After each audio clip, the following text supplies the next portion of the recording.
G'day! Welcome to Stream of Chaos. I'm Dave. There we go. That's Jim. How you going, Jim? Pretty good. How are you? Oh, not too bad. We're gonna play through the RuneQuest solo adventure today, and we're also we're just gonna kind of hang out and answer questions, chat with y'all. We never get a chance to chat with chat because the cast are doing dumb decisions, so we need some space for you guys to make dumb decisions. It's all very important. It's all very good. It's the perfect time to ask any questions you have about RuneQuest and questions about all the terrible decisions we made over this year of the Stream of Chaos. Yeah. Question our sanity. There was also the recent release, Jim. Yes, there was. For those of you who are not yet aware, we have just released a new RuneQuest book in PDF form, the Weapons and Equipment Guide. So if you want to be playing RuneQuest and you want to be including trade, you want to be including sort of the mercantile life and experience in Glorantha to your games, you're going to want to go and check that out. Or if you just want to get more things you can hit creatures with. Also pretty useful. You need a wide range of weapons for when the chaos creatures come up to your door. Mm-hmm. Everything you need to sort them out.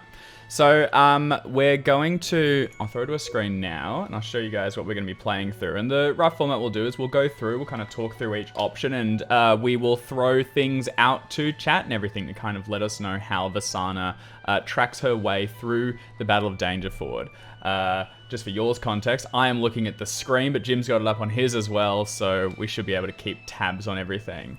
You can now see the front page of everything.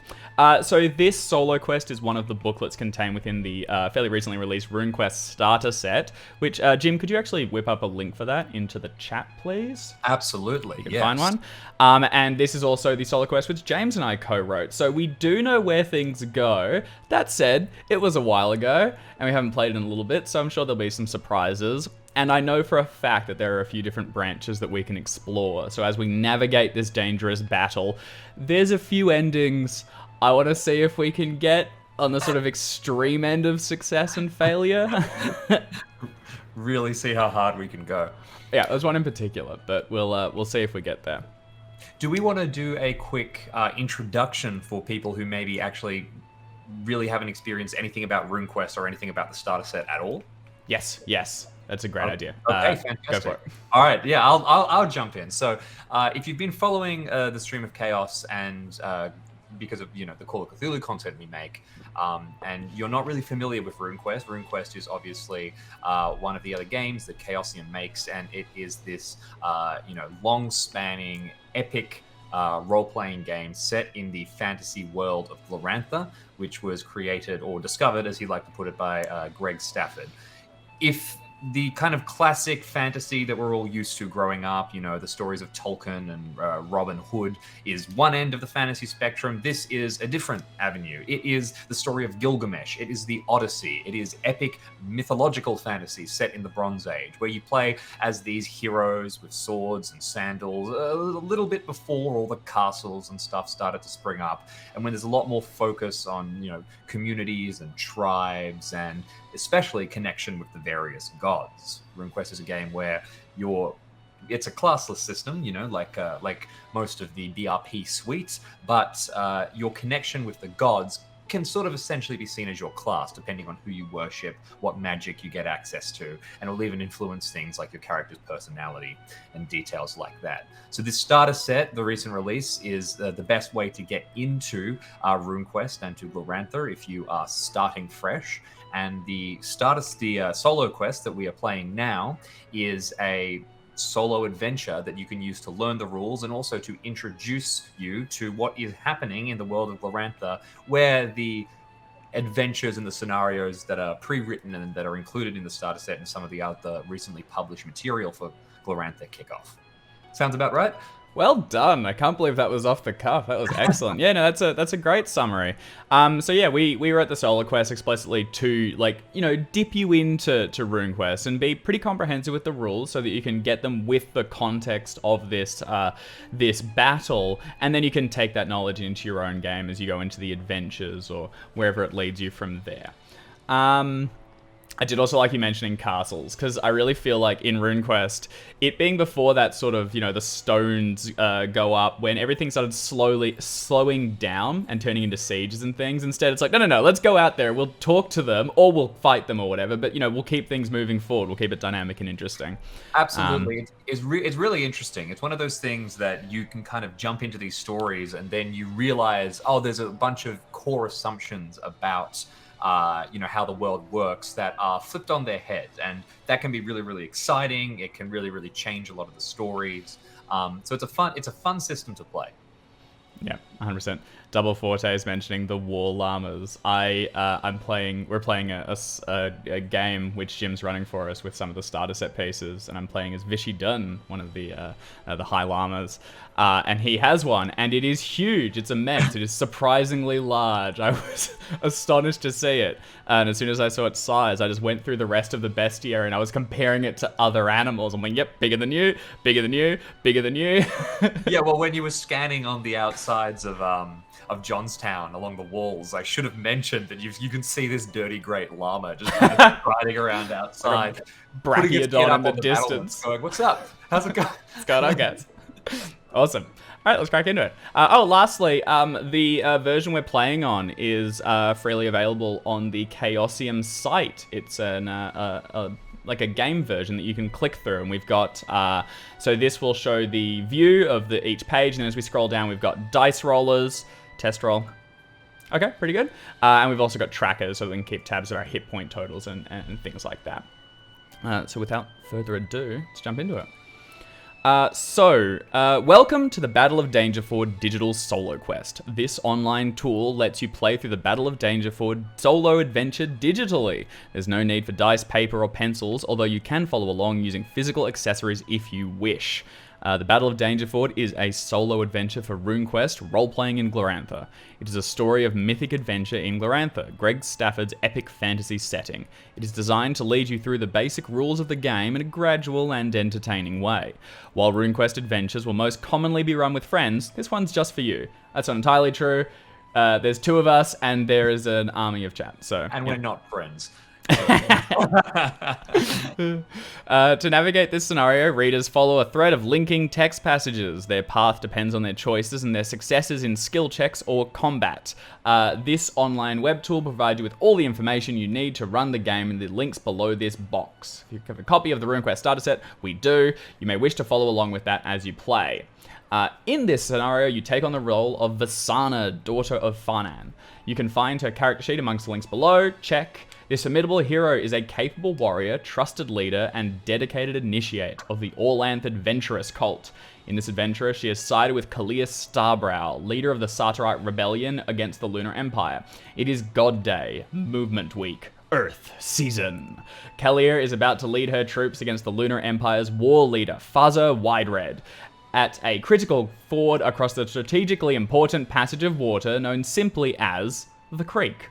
The sides are evenly matched, and even a single stone could shift the scales. Depending on how Vasana carries herself, she could sway the battle and change the fate of Dragon Pass.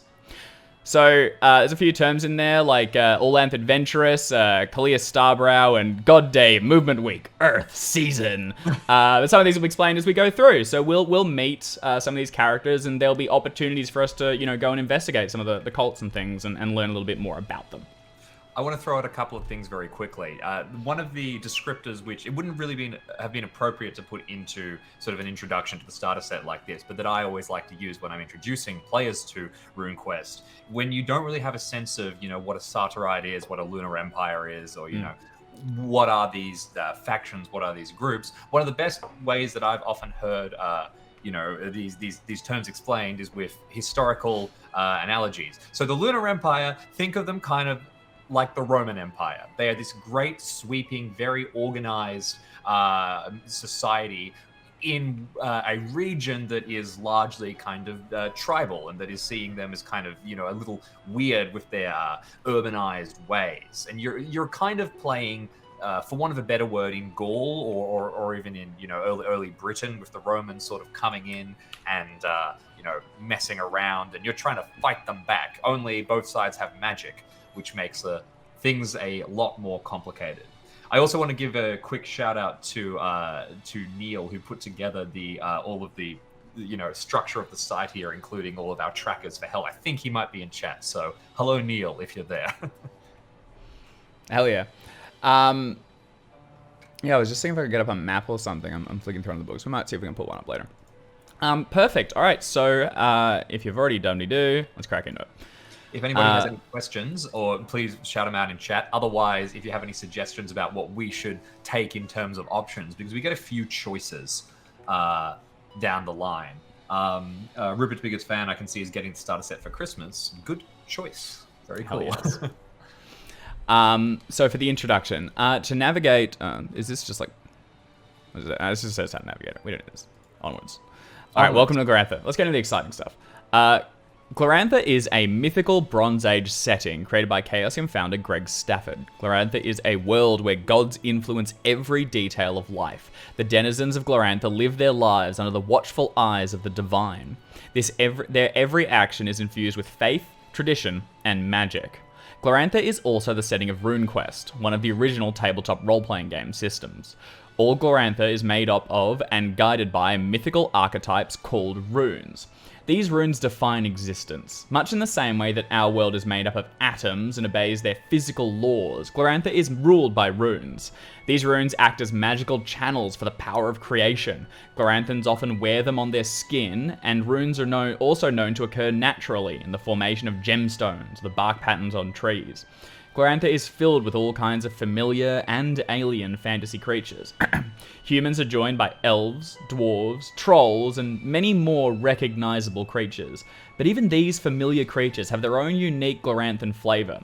In Glorantha, humans are less technologically advanced than in most fantasy worlds. They live in a Bronze Age, where walled cities and sophisticated agricultural systems are few and far between. Dwarves are bizarre, ageless, metal-born creatures who toil endlessly to repair the ancient world machine. Elves are plants, not animals, and are far stranger than players may be accustomed to. Alongside these different perspectives on well-known tropes are humanoid, death-worshipping ducks, rhino-riding nomads, and 1,000 other secrets waiting for you to explore. This scenario, and even RuneQuest itself, is only the first step into your journey through Greg Stafford's world, so bolster your magic and ready your spear. Glorantha awaits.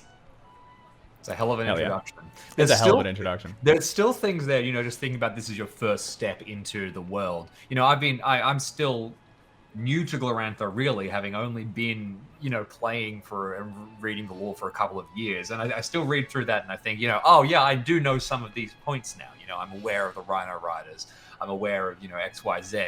But I still hear about things like the elves, which I haven't really delved into the lore of. And I go like, oh, what's hiding behind some of the secrets here? Yeah, great. Because I would say one of the first ones you ran for us, we met a Mastali early on, one of the dwarves. I remember thinking that was a really, really excellent character, and I love their like design and how they like pursue their objectives fairly relentlessly. And yeah, elves something to look forward to.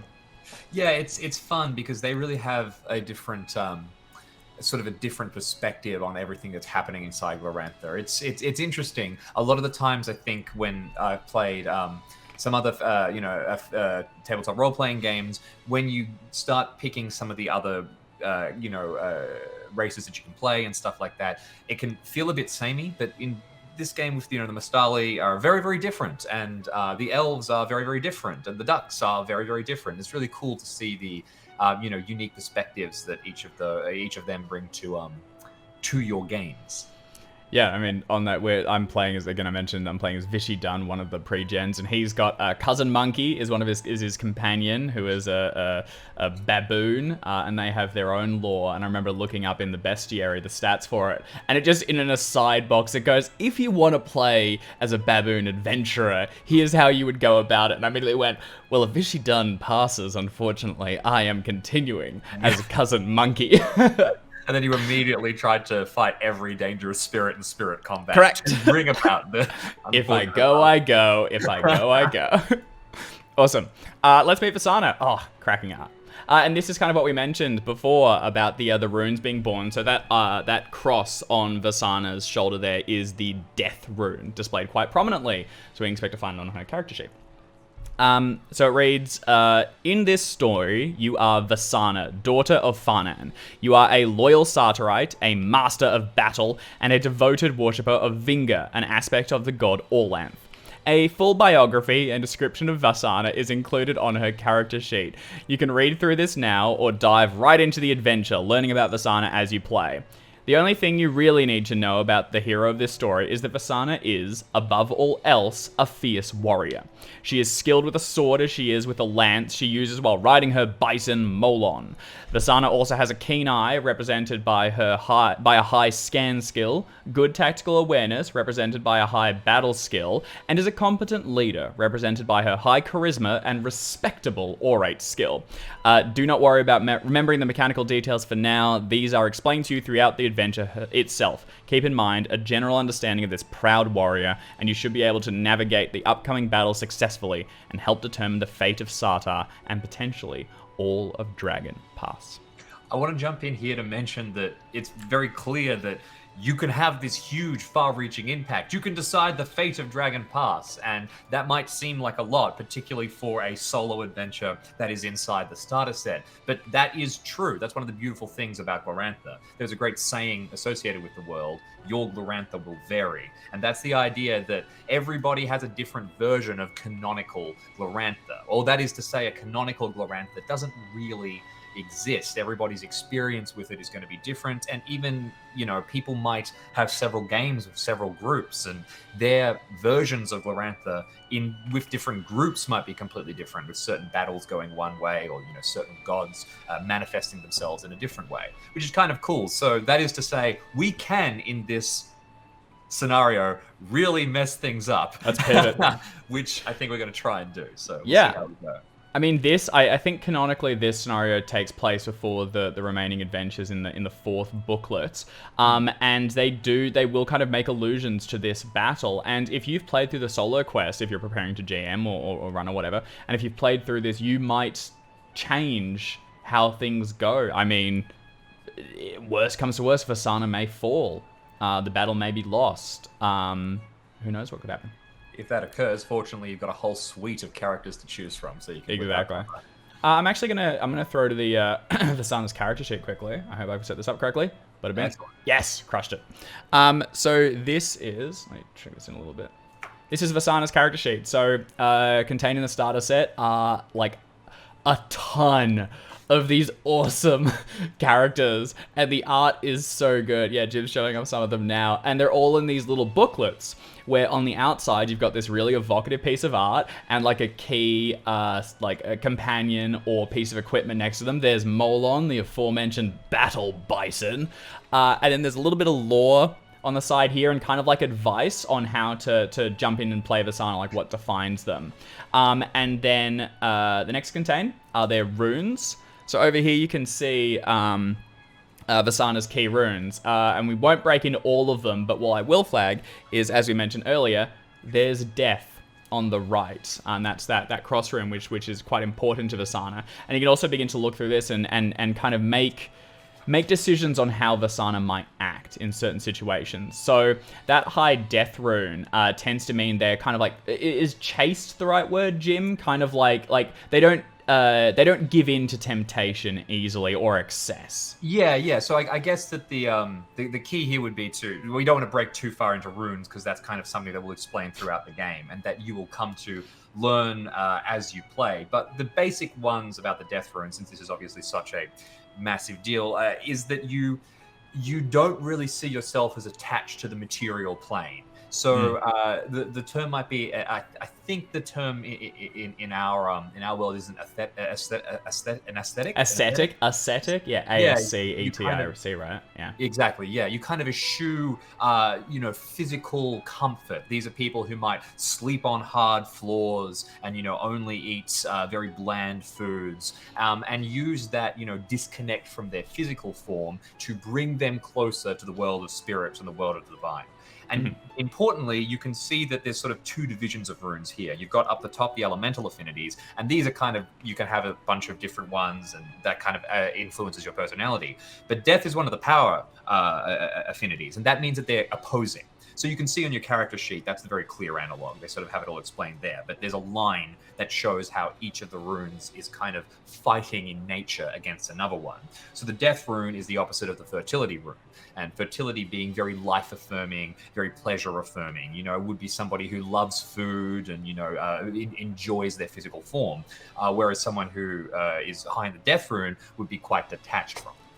Yeah, and they are kind of left up to your interpretation. So you could play, when you have that high fertility rune, you could take it to mean, food or it could be a more particular excess or something else that you really throw yourself into. So there's a lot of room for variation. And you can quickly begin to define a character really just by these runes, which is, like how we were alluding to earlier. You can see other ones include down the bottom, Vasana has a very high truth rune as opposed to illusion. So, not prone to lying or deceit, or she'd probably be fairly straightforward and just say what she means. She's also got a very high movement and air runes, which seems to imply that, she goes places. If something's suggested, she'll probably just say, well, I'm going to move and I'm going to get it done. Let's not dwell here talking about all the options. Let's crack into it and get moving. And I guess to reflect Vasana's high movement and air runes, let's move forward with the scenario. Yep, okay. We'll come back and look at her sheet later. Whoops, there we go. So, onwards. Continue. This we're not going to dwell on too much. This is the taking damage and the stats. Basically, in RuneQuest, you have a large pool of hit points, and then you also have hit points attached to each limb. So that means someone can smack you right upside the head, and you'll go down a lot faster than if you were taking repeated blows to the chest, arm, legs, and everything else. By that extension, if if your leg was badly wounded, you might fall prone and be slowed down while moving. For this scenario, we have simplified the mechanics slightly, but the basic gist of it is we will track hit points dealt to Vasana's total. If enough damage is dealt to a single section, she won't be able to use that anymore, and we'll just have to kind of remember that. So if we lose access to her left, her shield arm, is she left-handed? No one's left-handed unless left-handed. They're associated with dragon newts. Something That which was it. That was always a tough one for me because I'm left-handed, and my default is as a little thing that I put in every character that I write when I get to decide their handedness, which doesn't come up very often. But I put in that they're left-handed. So the first time I started writing RuneQuest scenarios, one of the editors was like, "Why have you put them as left-handed?" Because I didn't realize that there was all of this extra lore associated with dragon newts. Yeah, so the left hand will be Vasana's shield, so if we lose that, we lose access to the shield, and so on and so forth. So this is just basically, when we start losing health, we'll start worrying about this a lot faster. This is for experience. So the way experience works is if we succeed a roll, we can tick it. Once a season passes, once we get a moment to rest, we will get an opportunity to improve those skills. Again, we'll not dwell on that too much now, because we have to survive. Or else, it doesn't really matter. It is very easy to die in this game. Combat is very lethal. And I'll point out quickly, those interested in unique types of dice, Q Workshop makes these fantastic hit location dice, which I can't really show it to you here, but it has things like left leg, left arm, and things like that written on it. So you can roll that, and it will give you what areas are being hit on your characters, or alternatively use a d20. And so like, oh no, my arm, my eye, my arm, my right leg. Oh, yeah. So another mechanic unique to this SoloQuest is the battle result total, and this is what I care about. This is the most important thing for us, because this is the tracker of Vasana and our collective impact on the Battle of Dangerford. If at the end of the scenario our battle result total is high, we have done well. And we have impacted the battle, and the Lunars are, routed, and we could save the day. If it is low, even if we survive, even if we have a personal victory, bad vibes. We've lost the battle, or it has not been as high success. We'll see, and there's a number of different results, and we'll be able to track those down below. So yeah, let's move along. All right, and here is the opening section. So. You are Vasana, daughter of Fanan. Until recently, you have lived under the boot of the Lunar Empire. Their cruel occupation of Sartar, your homeland, pained your soul throughout your youth. From the relative safety of your mother's farm, you watched as Sartar suffered under Lunar occupation. Each year, your father would venture out into the world to support the cause of rebellion. Each year he would return and regale you with stories of his adventures. One year, when you were on the cusp of adulthood, your father did not return. He was devoured by the Crimson Bat, a terrifying creature that the Lunar Empire uses to brutally control its subject nations. The Crimson Bat annihilated your father's soul. He will never know the peace of the afterlife. Such a barbarous act ignited a furious hatred within you. You left your mother's farm and lent your strength to the cause of Sartarite rebellion against the foul Lunar Empire. You have fought for this cause throughout your entire adult life. Today, you are trudging through the shallows of the Dangerford, a strategic crossing along the creek. Danger Isle, the creek's only landmass, rises from the water like a spiked tortoise shell before you. Every inch of the island is covered with tents, banners, and warriors, all sworn to Kalia Starbrow, leader of the Sartarite Rebellion. Every battle you've fought has been for her and her cause, just like your father before you. The sun has yet to rise and the wind is cold. Heavy grey clouds pollute the sky, and the echoing ululations of the priests of Engizi, the Sky River Titan, fill your ears. The water at your feet stirs in response to their channeled magic, slowly rising like clay to a potter's hand. This magic will deepen the ford, and force the Lunar Infantry to march in knee-high water when they attack. As you walk towards Danger Isle, you cast your eyes across the assembly of tents. You recognize tribal markings from a dozen Dragon Pass clans, but there are also banners from the Praxian Riders, collections of mercenaries from Ezrolia, and a set of ramshackle reed huts made by the ducks of the Upland Marsh. Each one of them knows the importance of this critical passage through the creek. Each one of them will fight to the death to defend it. With such a host of warriors assembled, how can the Lunar Empire possibly think they can win? You finish your approach to the island and walk through the tents towards the opposite bank. You see the hordes of tents looming on the Lunar side, and your heart sinks. The Lunars expect the Sartarites to bring an army, and they've done the same. You raise one hand to shelter your eyes from the surrounding firelight, and scan the opposite bank to take measure of your enemy. Okay. We have our setting. We have our sides. Exactly, and you'll hear a lot of terms like, there's the Ezrolians and there's the Praxians and things like that. Those kind of homelands will come into focus if you dive into the full game, and there's explanations of them in the core book, obviously, but don't stress too much at this stage. Really focus on this being a battle between the Sartarites and the Lunars, and we are obviously on the Sartar side. Sartar good, Lunar bad. Hit Lunar. Sartar yay, Lunar boo. All right, we've got our first roll. So to determine if you can spot anything in the shadowy pre-dawn, you must make a roll against your scan skill, which is 50%. Roll 1d100. This means rolling to So similar to Call of Cthulhu and the other BIP systems, each of your skills will range from 0 to 100, although they can also exceed 100 and typically will in RuneQuest. So you want to roll under that. Then there are special and critical successes if you roll under half and then 10% for critical, right, Jim? That's right, yes. Yep. And they will have, better effects. Throughout the scenario, we will have opportunities to get like criticals, but they will say when they would apply. Otherwise, we will just know in our hearts that we did better than the average bear, and we'll factor it in just how sweet we are and how cool we're doing.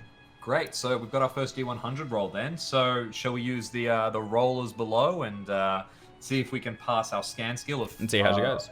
50%. So it's 50%. a straight shot. 50-50. How are we going? 34. So far, so good. Yep. We're successful. So we're able to spot something, presumably. Let's find out what happens. So yeah, and then from here we just navigate the trees of options, which will take us into different points and loop back in on themselves and so on. So since we've passed, we will go to section 2. Oh hell yeah, map. Hang on, I'm going to open that, see if I can zoom in on it a bit. I want to have a look. Actually, we'll look at that next.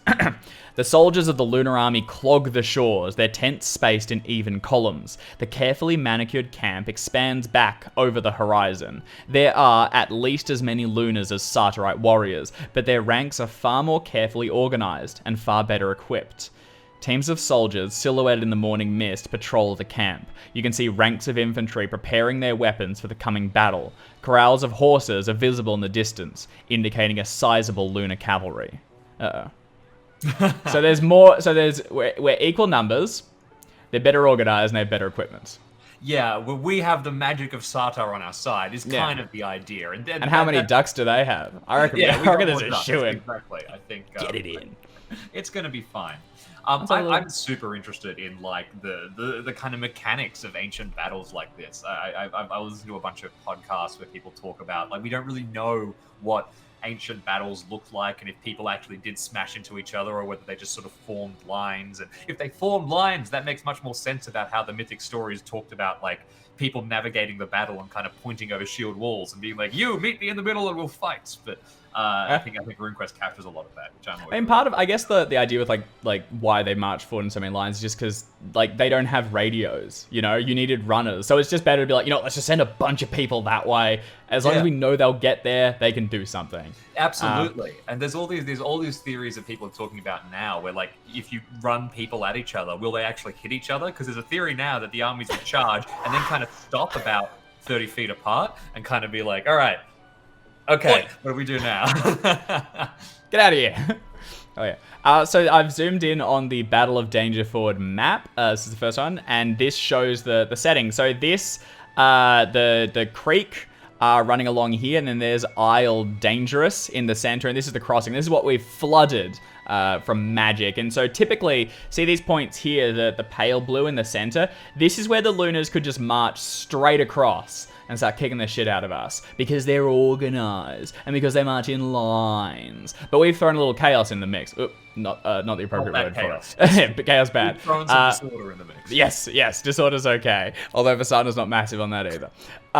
We have risen the creek through magic, and now when they make their attack towards us at this choke point, they're marching through high water, and that will slow them down. So across the way, we can also see there's a fort which they are occupying, and they have some reserves in, and then there's the village to the south, which is, you know, the sort of thing with innocent people in it that we have to protect and make sure they don't get attacked by bloody Lunars. So there we go. Soon to be bloody Lunars, hopefully, assuming things go well. And that's it.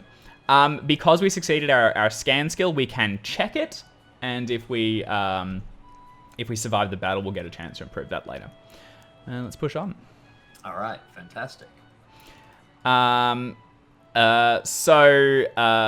Lunars may have more soldiers and better organization, but you fight with the fury of the gods. Orlan, the Stormlord, whistles the names of your champions as he skips along the water. And Humacht, the god of death, sits beside every Sartarite warrior as they whet their blades and don their armor. You walk between your companions, dodging campfires and weaving through rows of cavalry bison. In a few short hours, you will all be tested. Every Sartarite will have a role to play, yourself included. As a member of the cavalry, you will join the Sartarite archers in skirmish as the Lunar hoplites advance. When they reach the deepest part of the ford, you will fall back to your bison, ready your lance and shield, and charge the exposed Lunar flanks amidst a flurry of arrows and magic from both sides. One misstep, and the heavily armored Lunar infantry will reach the Sartarite ranks, devastating your forces. You cannot allow this to happen. You are shaken free from contemplation by the first rays of the rising sun. The soldiers around you shift nervously. When the sun is free of the land, the battle will begin. But for now, the fog lingers. War waits patiently. You have a short time before dawn fully breaks, and you will not rest. Instead, you look to the camp and prepare for battle. I have such a fond memory of when I was a kid going into the library and getting these, like, mostly it was Goosebumps, those choose your own adventure Goosebumps. Oh, hell yeah. But I was just obsessed with choose your own adventure books in general. And it was really fun to write this because it sort of gives you a little bit of that. Now we've got all these options. Where do you want to go? What do you want to do? It's not quite as lethal as Goosebumps, but there's still a pretty good chance of that. I do want to circle back to Goosebumps being called Gothel because there's definitely something there. Hang on, on, first, my God! Hang on, let me present the options to chat because I want people ruminating. I want strategizing. So we now have options. There's a few things that we can do, and we're going to be able to do a couple things before the battle kicks off, or we can get there early and prepare and maybe get an advantage. So first, we can pay our respects to the ancestors and the gods, or we can meet with Kalia Starbrow, who is the leader of our faction. We can tend to our bison mount, we can ford the river and scout the enemy camp, or we can head to the battlefield early and ready ourselves and get an advantage. And I already see votes for Bison and for meeting Kalia. So I'll give people a moment to think about it. Well, quick shout out to Art, Unfiltered Art in chat, who obviously is Art from the Stream of Chaos. So thank you very much for joining us and assisting us here. Bison Kalia. Okay, fantastic. Both interesting things. By the way, hello, Kildrin Ian, first time chat. Nice to have you with us. G'day. I think Bison's, edging out the votes. Although there's one for pay respects. I say we start with Bison. Feels like the Bison. I mean, we gotta tend to our own, and I mean, if it works out in waves, the Bison is the thing that's gonna be physically carrying us through the battle. If it's not in tip-top condition, that's not great. All right, let's head to the Bison.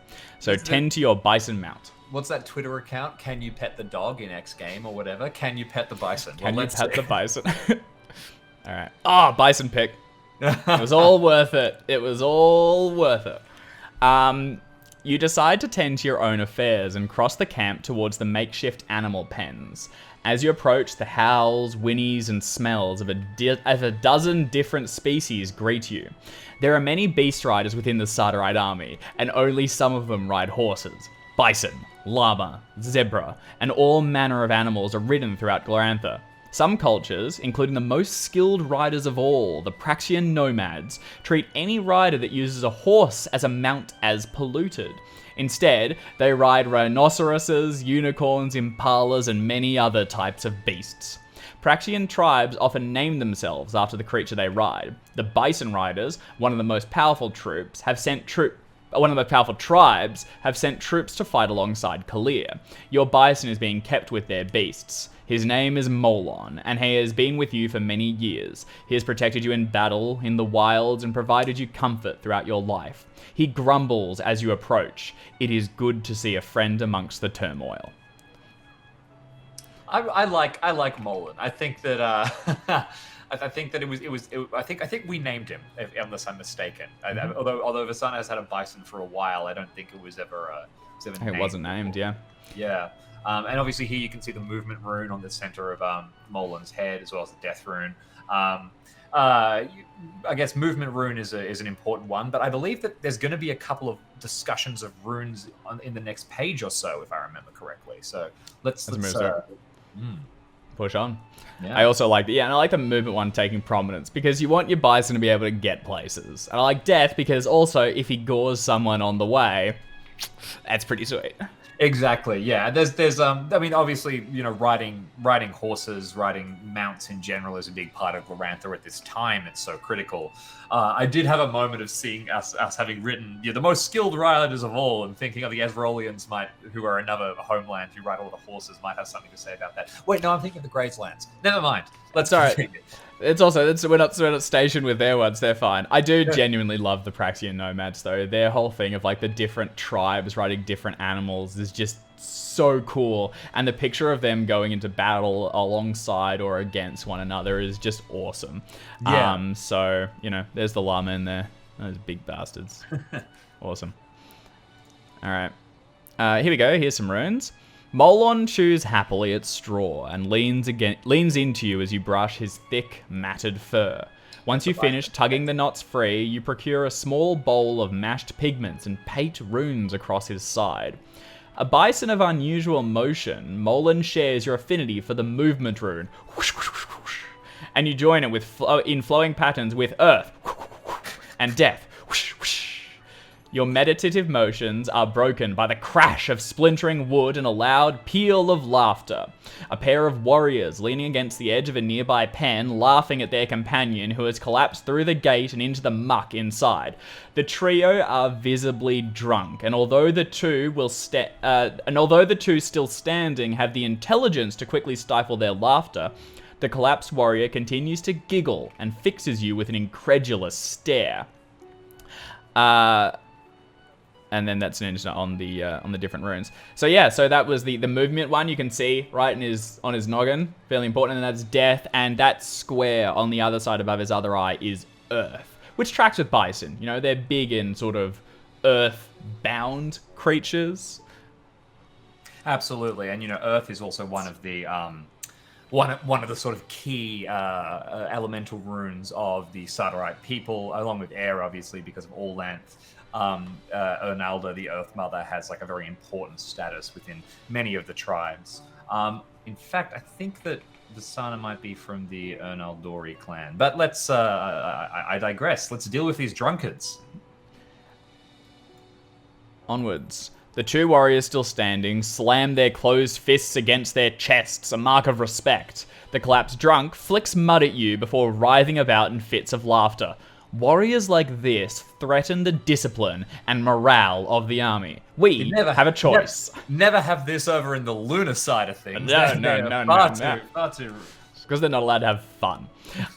So to quell these warriors, make an intimidate roll. If you roll equal to or under 25%, we succeed. And we'll go there. If we fail, we'll go here. Or we can ignore them. And we can focus on Molan, and we can just skip right past this. So, do we treat this as a severe threat? Do these people need to be disciplined? Now, we're not great at intimidate. We have 25% in it. We are capable. We are a strong warrior, but we're not really, I guess that's not our social bet. Maybe we're typically more of like a discussing leader. This isn't really our strong suit. So, do we reckon we need to step in, let these people know, or do we just let it go and maybe not make the situation worse? I mean, I'm feeling bolstered by our recent success, so I would say lean into the risk it. But if chat feel like, give him your hardest stare, says Rupert's biggest fan, absolutely. I also like the death rune demands it. We will not have these drunks. Even our bison hates liquor. All right, let's go for it. We're gonna make a roll. We need to roll under 25%.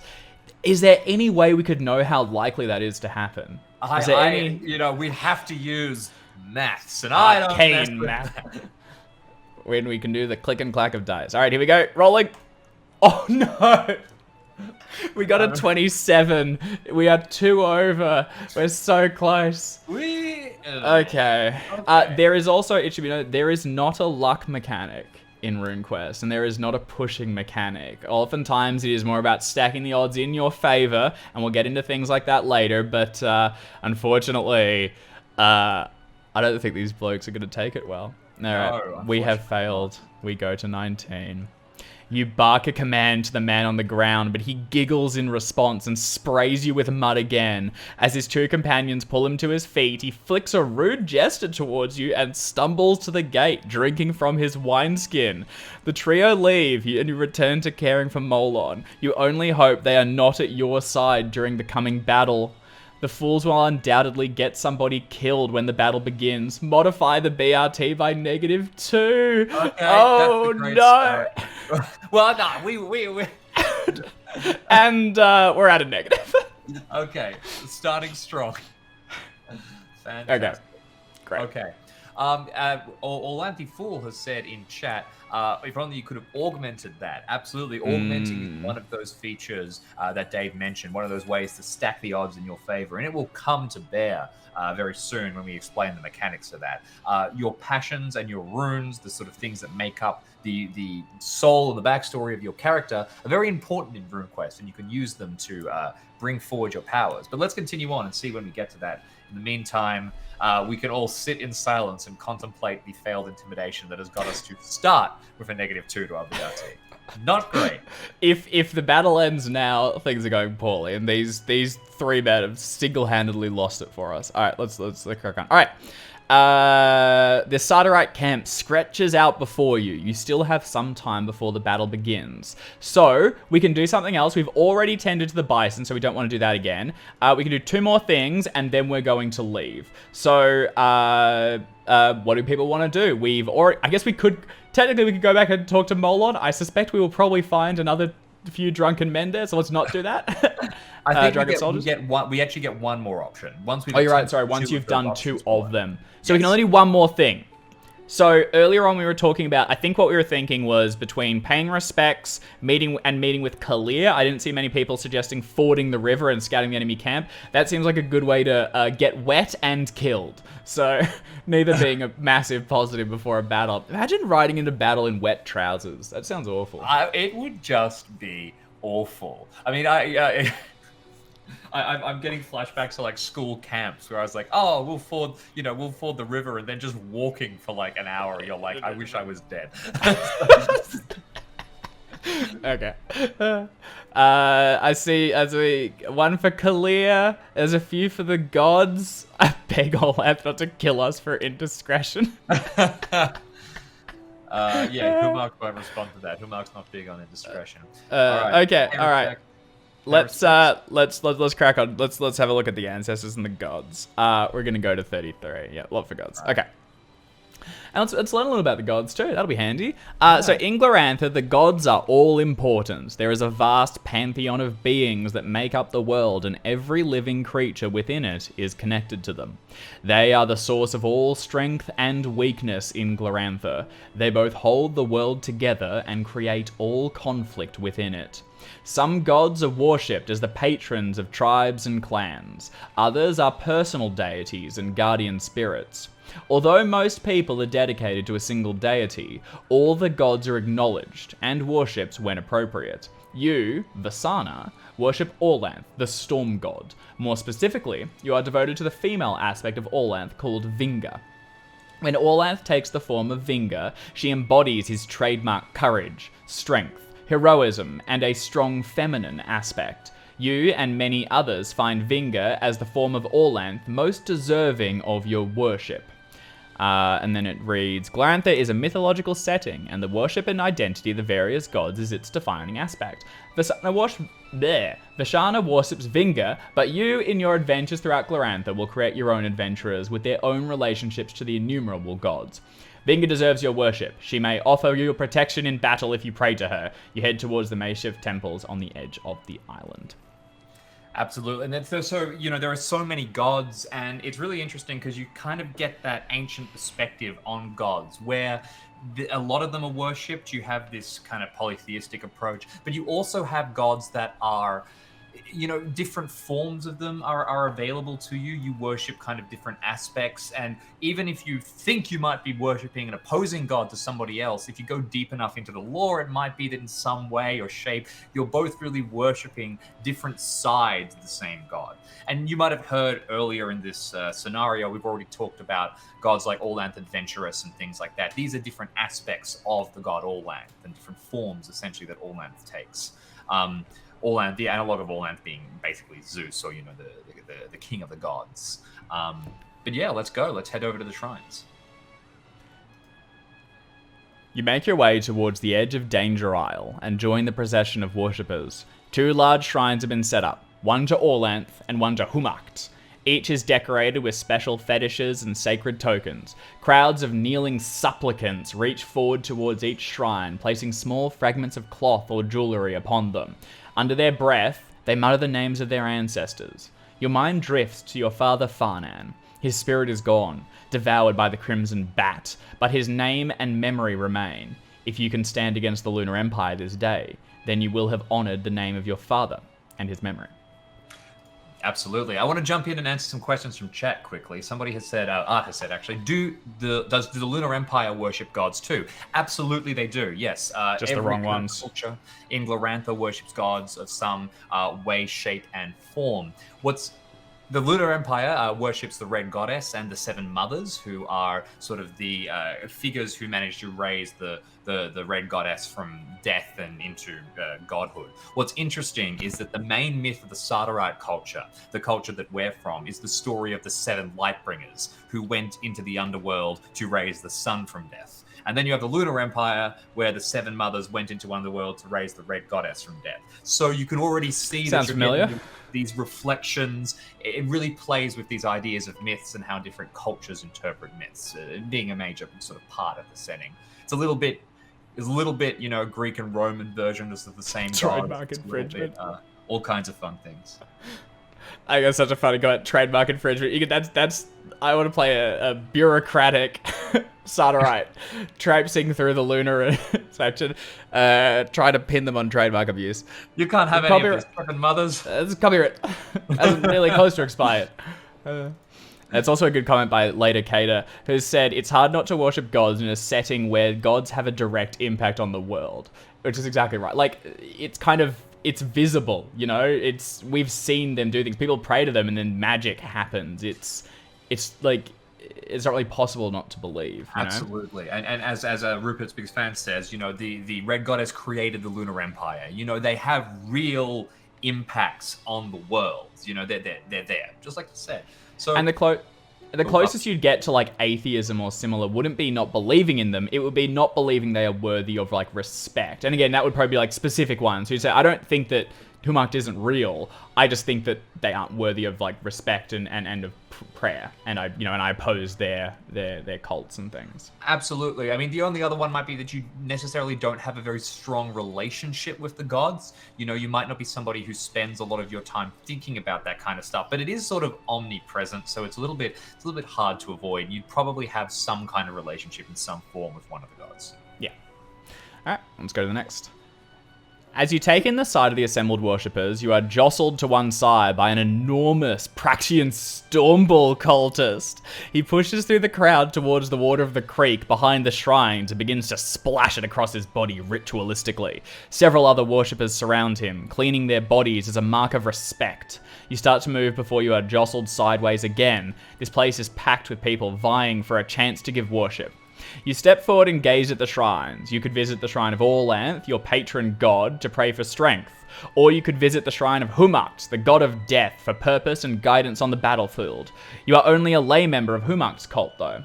In Gloranthan worship, it is not uncommon to praise multiple gods, as long as the beings themselves are aligned. Given the nature of the day to come, perhaps Humacht would be more fitting recipient of your praise. Whether or not you ultimately decide to offer worship to the gods today, you can always go bathe in the waters of the creek and honor your ancestors in that fashion. So we can praise Orlanth, going to 36. We can visit the shrine of Humacht, god of death, going to 40. Or we can leave the gods be, wade into the river and praise your ancestors, going to 44. And I'm going to quickly flag, we've checked ahead, and the Orlanth art contains nudity, which will not be allowed on Twitch. So we can go there, I'll just hide the screen and I'll read it to everyone. I can describe the art. I was definitely trying to think of ways to, like, I have to push us towards Humacht Shrine, or I have to push us towards the ancestors. What jokes can I make to make it subtle? Yeah, no, it's a great piece of art. But, it's so good. But Twitch might get a little cross at us. Yes, and everyone can pull up the Twi version and click along, and or look at the starter set, and you can enjoy the art yourselves. Absolutely, and that's sort of, you know, Glorantha just being kind of a Bronze Age setting. You know, you have a lot more sort of art that would be more at home in, you know, temples and mythological settings where you can see a lot more of that kind of stuff. 100%. I've seen someone ask, do the gods care which ones you pray to? And I know that there are, like, this god is complementary to the other one, like they're friendly to one another, or they oppose one another. So would I be right in saying, like, if your principal god is X and you pray to one who is directly opposed to it, that's probably a bit shaky? Yeah, absolutely. There would be gods who are, you know, diametrically opposed and who would object to you worshipping another. And there's also, you know, a big part of that is that gods have kind of standards of behavior or practice that they want you to embody. And if you're worshipping another god, that doesn't necessarily fit. So some gods might be kind of friendly, for example, you know, Waha and, say, Chalana Arroy. That is Waha the Butcher, you know, a warrior god from Prax, and Chalana Arroy, the goddess of healing. Right? I'm actually not immediately sure whether their cults are allied or not, but worshipping them both would be very difficult because you'd hit a merger of one side being like, run into battle, kill everything, fight, and the other one being like, we do no harm, we never hurt people. Yeah. So they're kind of difficult. Yeah, and as you can see, we some are worked together. Like, we are principally with Orlanth in the aspect of Vinga, but we are also a lay member of the Humakti cult, so there are, like, similarities. All right, I'm seeing votes for Orlanth, so I'm going to hide the page, and we will continue. The art's great, everyone. Oh, it's so cool. There's a nude blue statue with a bunch of weapons, and everyone's praying around it. It looks awesome. So you approach the shrine of Orlanth, the Stormlord. Orlanth is the patron god of the Orlanthi people and of Sartar as a whole. Blue pigment has been spread around the base of the shrine. It flutters about, casting specks of brilliant color into the wind as you approach. The center of the shrine is a portable altar and a collection of painted terracotta statues depicting Orlan in his various martial aspects: the adventurer, the thunderer, the master of the four weapons, and Vinga. The entire shrine is portable and was brought here by the priests and wind lords who follow Kalir to war. Amongst all the trinkets and totems placed against the sides of the shrine is a collection of large bronze swords. Seated nearby are several Orlanthe wind lords, cross-legged and meditating. These powerful rune lords are the warrior priest leaders of the Orlanth cult. Some of them can fly across the battlefield. They are among the deadliest warriors in Glorantha. Orlanth symbolizes and forms the elemental air. He is a foundation of the cosmic order. He is king of the gods by right of his strength and deeds, and his virtues maintain the world. As both the murderer of Yelm, who plunged the world into darkness, and a leader of the Lightbringers who revived the world, Orlanth is the god of heroes, an untamed destroyer who nonetheless protects life and aids civilization. He destroys not to end the world, but to make way for the new. Orlanth made the world what it is through his deeds. Pretty cool god to worship. Pretty cool god indeed. Couple of things that I want to jump on here. First of all, Salvage Bar, thank you very much for subscribing for 7 months. Awesome to have you join us. And also, Commander Solo has mentioned, what about a pack of gods? Are there special packs that fighters or wizards? I'm not quite sure exactly what you mean. I think you're meaning complementary gods. Like, is there a god that if you want to play as a fighter or something like that you would pick?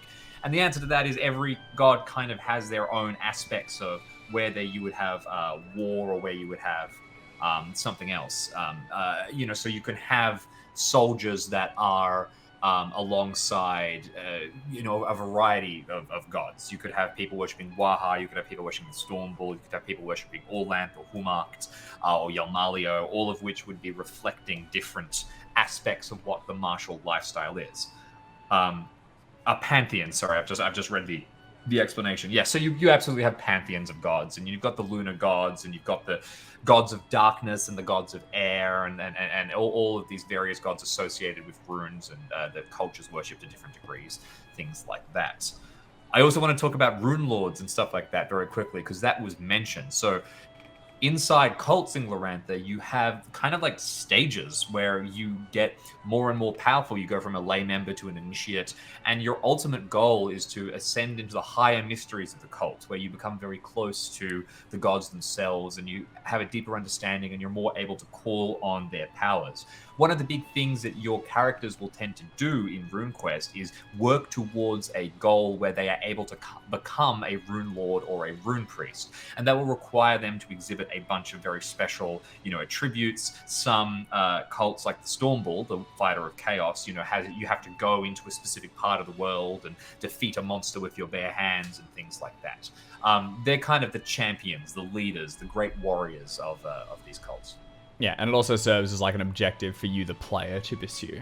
In your cult, they will have, goals for you to tick to become a rune lord or whatever, and they vary from between the different cults. Yes, exactly. Awesome. So from here, let's nip over to the Shrine of Humarkt. And we can go back to the view. Zip. So you make your way towards the Shrine of Humarkt. It is much quieter here. The worshippers seem more restrained than those of Orlanth. Most of them sit in quiet contemplation with their eyes closed. The shrine itself is a simple affair. A sword has been placed into the ground, surrounded by a sweet-smelling incense that overwhelms the senses. A priest pours blood on the sword from a clay bowl. Approaching the Shrine of Humarkt is like stepping into a bubble. It is as if the sound from the rest of the camp grows quieter upon your approach. Humarkt is the god of death and war. The worshippers here have an aura of quiet deadliness. Several Humarkti sword priests, the most respected worshippers, sit in silence around the shrine itself. Their weapons are close at hand. These fearsome warriors make up the unshakable backbone of a strong Sartarite army. Humarkt is the war god and the master of the death rune. His followers believe that divinity and purity can be found. Oh, missed it. Divinity and purity can be found in the denial of the physical world and the senses, and the focus on duty and responsibility. You are only a lay member of Humarkt, but you still pay respect. But you still respect his example. Yeah. So there you go. Quite different from the other one, but yeah. Humarkt is worthy of respect. Humarkt is very cool and is one of the most if you are wanting to play a character that is absolutely going to smash in combat, Humak is a great choice for that because he gains access to a lot of powers that make him very, very deadly. But if you do pick Humak, there are drawbacks. You have certain, things that you can't do. One of the big ones is that you can't be resurrected. Whereas, death and resurrection is part of Glorantha, and there are healers and magicians and mages who are able to bring you back from life when you fall. If you're a worshipper of Humak, you're pretty strong, but once you go down, you're out. You're staying there. Yeah. Oh, yeah. All right. From here, we need to travel into the river and worship ancestors. You step past the shrines and move towards the water. Crude clay and terracotta statues of people have been placed on the banks. You step into the shallows and kneel. As you splash water across your face, you take the time to think of those who came before you, your all-important ancestors, those who defined your birth and inspired the struggles and boons you inherited. To some extent, you share these ancestors with all those around you. Even those who are not linked to you by blood have shown honor to your heritage by standing alongside the forces of Sartar this day. So just who are your ancestors? You are Orlanthi. Your people came to Sartar and Dragon Pass many years ago from Hjortland. Since settling here, you have fought off pursuers from the old country, raiders from the east, and lunar occupiers. Yours is a heritage of fighting for freedom. Though others may call you barbarians, you know in truth that you are the loyal and passionate servants of Orlanth. But what of your more recent ancestors? Your father Farnham was a great warrior. He was a champion of Starbrow's rebellion, and he fought bravely in the name of Orlanth. Your mother, a farmer, tended a large farm in Dragon Pass. Each year, you would watch your father leave and wait anxiously for his return, while you helped your mother tend to the crops. One year, he did not come home. You would come to learn that he had been slain by the Lunar Empire. This tragedy would be made all the worse when you discovered that he had been consumed by the Crimson Bat. His very soul was destroyed by that terrible lunar living weapon. You were devastated, but above all, you were angry. You left your mother's farm behind, despite her protest, to join the fight against the Lunar Empire. Today you will honor your father's memory, your mother's suffering, and the history of all your ancestors. As you consider those who came before you, the battles and legacy that led you here this day, you feel a sense of peace come over you. Although your ancestors do not grant you magical protection in combat the way the gods do, their presence is of significant cultural importance. You feel a sense of pride and of strength.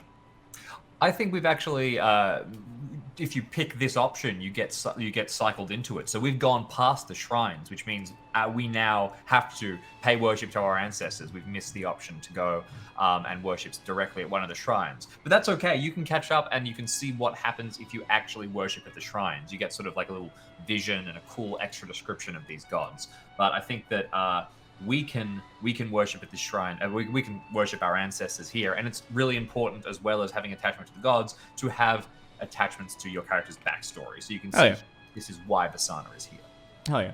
So we offer worship. You stand by in contemplation. It is not long before the memories of your ancestors turn to voices in your head. You take a deep breath and feel the heritage and legacy of your people wash over you. 1,000 voices echo through your mind. In particular, though, your father's is missing. But your other ancestors comfort you in his stead.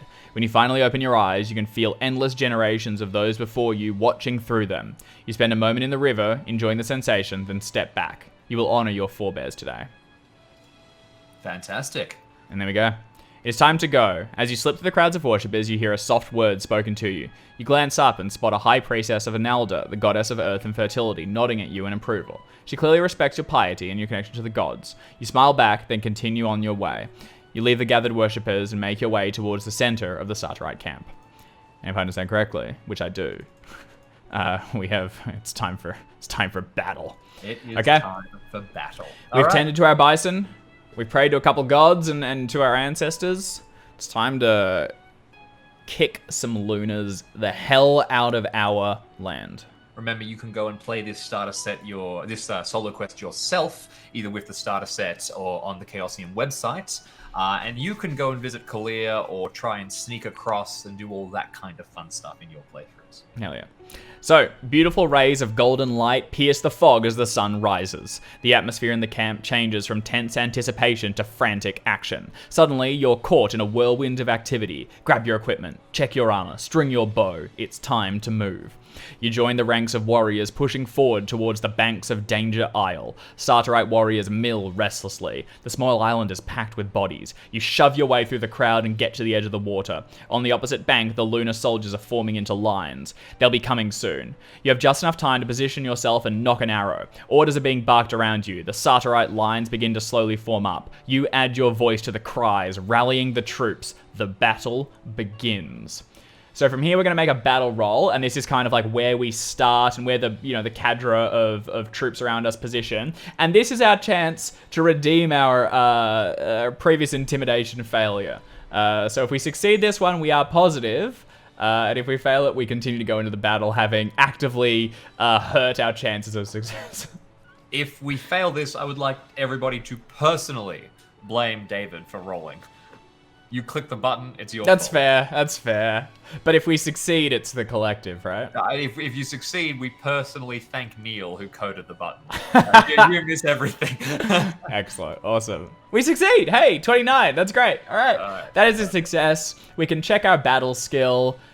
We can move up our BRP. So +5 for a total of 3.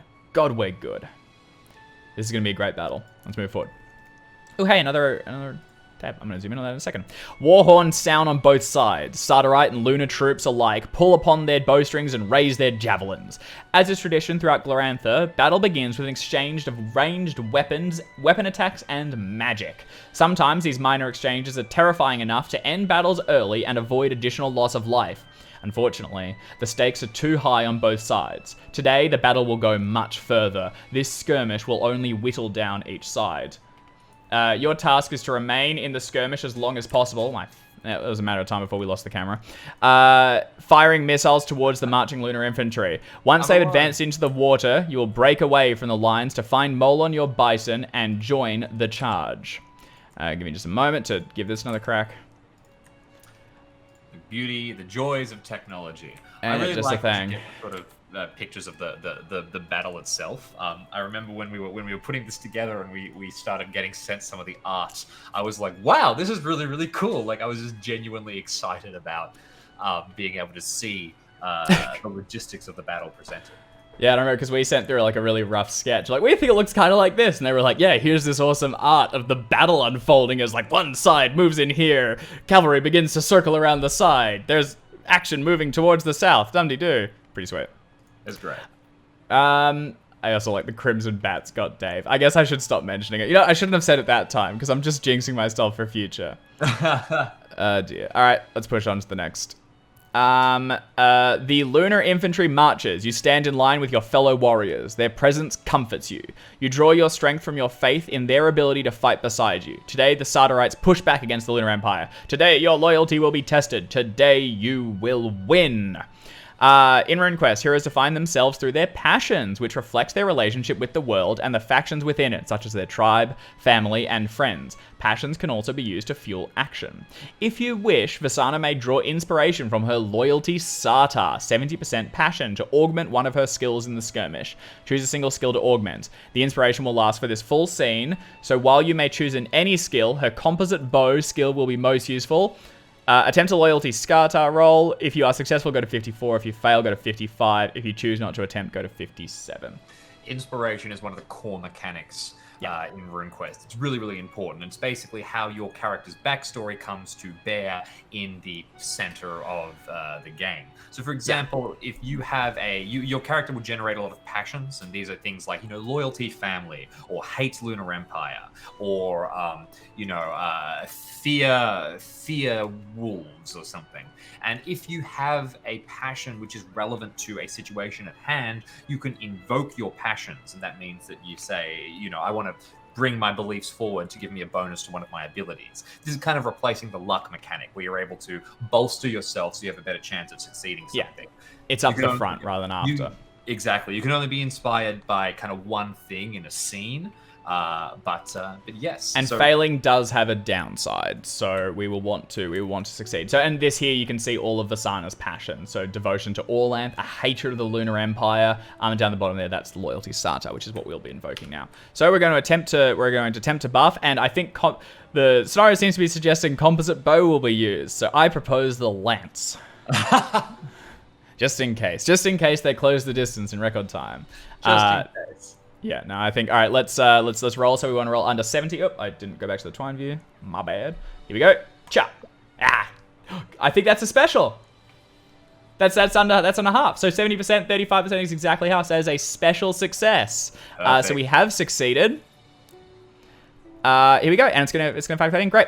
Sardarite commanders dash back and forth behind the lines of archers, bellowing orders. Hundreds of arrows are drawn from their quivers in concert. Yours is one of them. You heave back your bowstring in time with your allies. Let the enemy come. You have every faith in your friends and in your leaders. Sartar has long awaited this day. Your faith is in your brethren, and their power is yours. So we did roll under 70. Oh, sorry, I'm mad. It's a fifth, it seems to be, for 14%, so it's not a special. That is a typo on our end. Yeah, that's wrong, actually. It should be half. That's incorrect. So we rolled under half, so we can actually, it's a special success, so we can increase our composite bow by 30%. Oh dear. Oh, it is 20%. That's our mistake. Oh dear, that's our mistake then. Well, we've been been making a lot of mistakes. Thank you, Orlanthi Fool. Good catch. We were confident too.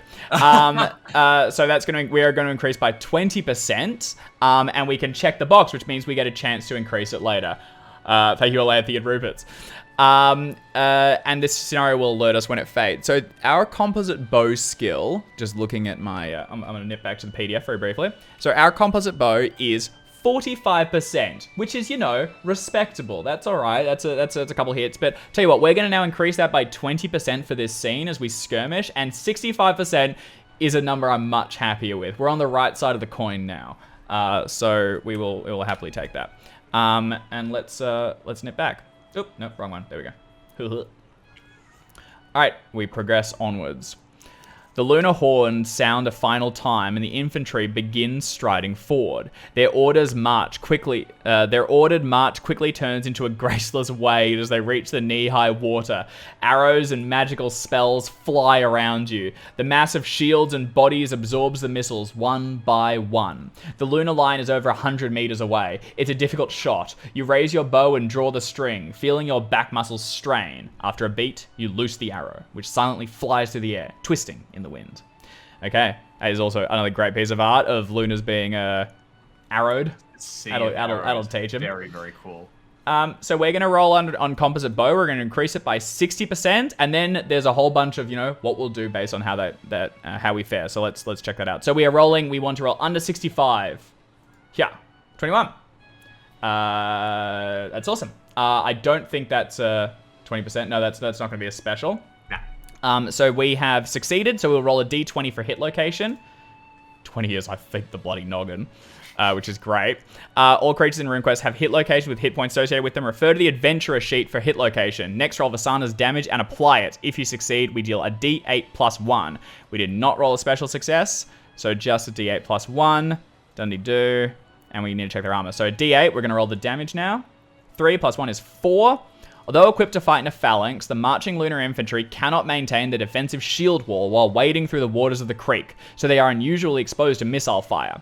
They are all wielding shields that protect their left arms and chests. We didn't hit that, we got the 20.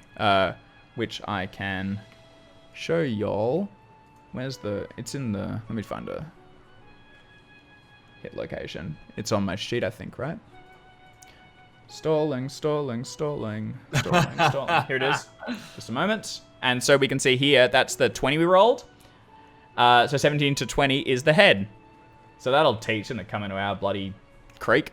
And we didn't get that. Reduce the damage by 12. We didn't have that. The damage is then reduced by the hit points armor. In this case, the Lunar infantry have 6 points of bronze armor on their chest and 5 points everywhere else to reduce the damage by the appropriate amount before applying it. It is difficult to penetrate a shield and heavy armor. Unfortunately, we didn't. We dealt 4 damage. They have 5 points of armor, so we dink some nerd in the noggin. But he is continuing to march, and he's angry.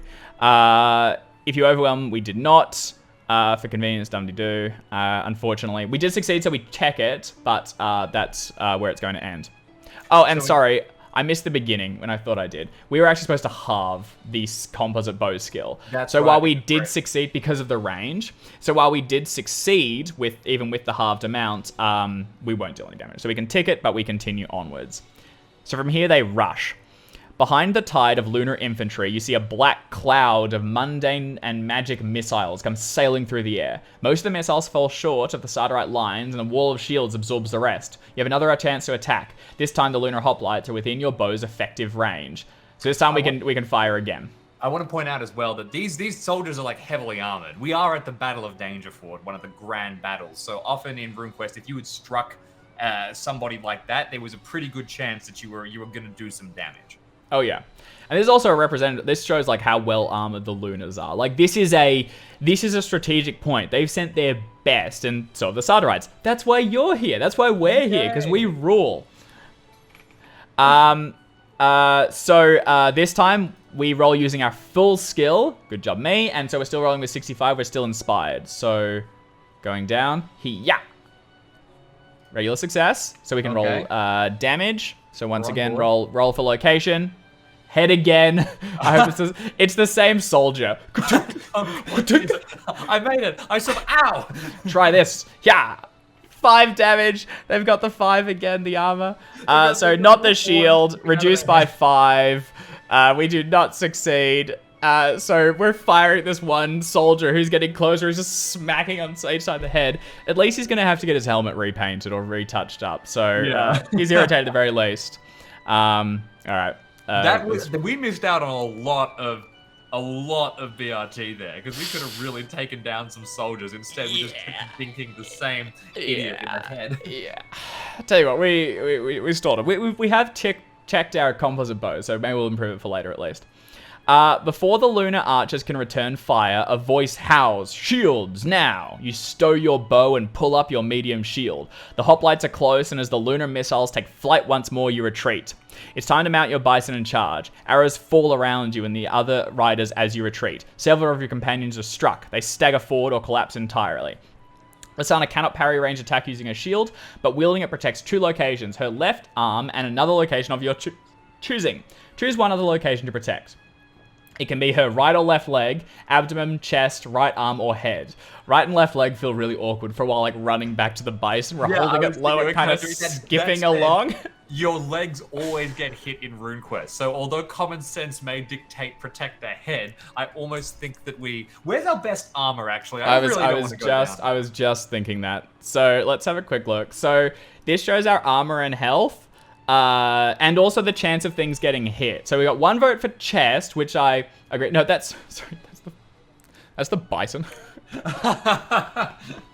Yeah, I was like, oh, we have a hind leg. Which is that's cool. slightly. I was like, yeah, that's weird phrasing. We did still hit the head on the other one. Whoosh. So this shows our armor on the left. So we've got low armor on the abdomen. That might be worth protecting, to make sure we don't get one shot. I think abdomen, because also abdomen is one of the critical locations, so to speak. If you take a heavy hit in the abdomen, the chest, or the head, you tend to go down. Yeah, it's got all the squishy bits on it. So yeah, I see a couple for abdomen and chest. Let's go with the abdomen. I think that seems an intelligent one. So we're protecting our abdomen and chest. So if we roll those locations when we get hit, it will be protected. All right. You dart this way and that, dodging between fallen combatants. Moments before you disappear between the rows of tents, the final volley finds you. So 3 arrows fly towards you, each with a 50% chance to hit. Roll 3 times to determine how many arrows hit, then determine the location of each. Let's do that first. So they have 50%. First attack. Hits. Second attack. Misses. Third attack. Hits. Okay, all right. 2 attacks. Jim, can you keep tabs of these? We're gonna do location. All right. We want left arm or abdomen. And let's quickly just check what those locations are so we can remember. So left arm is 16 to 18. Abdomen is 9 to 11. So fingers crossed. All right, first result. 15. That is the right arm. All right. Should have had a second shield. Second location is 18 is the left arm. That one's blocked. Okay, we're good. Okay, one to the shield, one to the right arm. Then for damage, let's go back up. So both of them were normal successes. A D8 plus 1. Nasty. Yeah, so D8 plus 1 for each. So going back down to... Oops, sorry, I didn't go to the screen. So let's roll for damage. This is the one to the... I've already forgotten. Right arm. Deals 6 damage. And... You know, let's start doing this one by one, because I've actually just made this more confusing than it needed to be. So we are going to take 6 damage to the right arm. It is armored, but it is not protected by the shield. So we reduce it by 6. Oh, get stuff. Fine. We reduce it completely. It clinks off and into the distance. The other one hits the shield. And the other one will hit the shield. We will roll damage, because there's a chance our shield can start losing health. Oh, it does 2 damage. No, absolutely not. So as we're sprinting through tents, one like clinks off the right arm and the other one is caught by the shield as we circle away and to safety. Now at this point... Sorry, really go on, Jim. nervous at that moment, because you go and you go like, yeah, I'm fine, it's okay. But I did have one friend who, when he was playtesting it, he runs and he got hit 3 times in the chest, I think. Yeah, and just each one dealt damage. He just got killed straight away. And that's what I'm going to show it here. So these are the options we had. If we were to reduce to 0, we die and we go to this location. Like there was a chance it just happens. You have a couple of volleys, you make your way back, and bang, dead. Fortunately, there's that's not necessarily the end in RuneQuest, but there's also, we could have been grievously wounded, we could have been just reduced, or otherwise we have weathered the assault. Hurrah! Let's push on.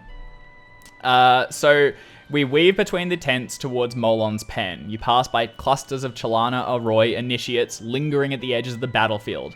They are using their potent healing magic to mend injuries. Other riders race around you, hoisting themselves into saddles and readying lances. Molon huffs as you approach. You raise one of your feet into the stirrups, then swing yourself into the saddle. A sharp cry launches him into action. You gallop away, bound for the front lines. This stage of the battle is critical. If the Lunar hoplites reach the Sardarite ranks, it could spell defeat. But if they're caught by a cavalry charge in deep water, then that could swing the day in your favor. Winter would be surprising, given that's not the season we're in. I think it is dark season, so it's close enough. Is it? No, I thought it was Earth. I can't remember. Anyway, this stage of the battle is critical. I just read that, sorry. Through the remnants of the banished fog, you can see the shapes and patterns of the battle on the northern bank of the island. More disturbingly, you can hear it all. Furious roars, the crackling of magic, and the howls of the wounded and dying. You ride hard towards the battlefield and your enemy. Awesome. Our inspiration has faded. And a passing Chalana Allure cultist tends to her as she mounts. So we can fully heal, but we're all good. So that's awesome. Away with you. We be gone! Our armor has protected us, and the prayer we gave to the gods earlier. The numbers are on our side. Absolutely. There's a really cool thing that some Chalana Arroy healers, I want to mention, have, where you basically, you're kind of like a sacred healer, so no one can attack you, which means you can literally go into the middle of battlefield and kind of be like, hey, so, break this up and start tending to people, and no one can get near you to attack you. So it's very like the medic. If you've got the red cross, you're not supposed to shoot them or whatever, and you just go sprinting across the battlefield, which is, there's the one scene in Band of Brothers, the entire episode that follows the medic through the barrage is an amazing episode. It's so good, and that, like, I could really see doing a Chalana Arroy cultist during that, like, doing no harm and just trying to stabilize people and save lives. Is a very cool character. Yeah, I want to do that. Crazed, yeah. If I work through Vishy Dunn and Cousin Monkey, I'll look at the Chalana Arroy cultist. All right, onwards to 67. You spur Molon forward, heading west towards the river. When you reach the water, he charges on, completely unconcerned by the higher water. It's like we planned this. Splashing through the reeds, you can see the Lunar infantry pushing closer and closer to your archers. A wave of fear rushes through the Sardarite ranks, who fire faster and faster, desperate to push the enemy back. But the arrows just clatter harmlessly against the Lunar shields. Yeah, we felt that earlier. You wheel Molon around and join up with the assembling riders. The Lunar Empire marches forward, seemingly unstoppable, hot anger flushes your face red and you grit your teeth. It takes every bit of restraint you have to wait for the horn and not just blindly charge. So we have another chance to draw inspiration. If you wish, Vasana may draw inspiration from her hate Lunar Empire passion to augment one of her skills for the charge. Choose a single skill to augment. The inspiration will last for this full scene, so while you may choose any skill, her Ride Bison, Lance, Dodge, or Medium Shield skills will be the most useful. And our Hate Lunar Empire is 90%, so we're gonna succeed. We're good. We're good. There's no way we fumble. There's no way. You know, what are the chances? And I'm doing quick math to make sure I know what the 20% one is if we get it. So, I think we gotta go for it. It all comes down to this. 100%. Let's make a 90% Hate Lunar Empire roll. Go for it. Oh!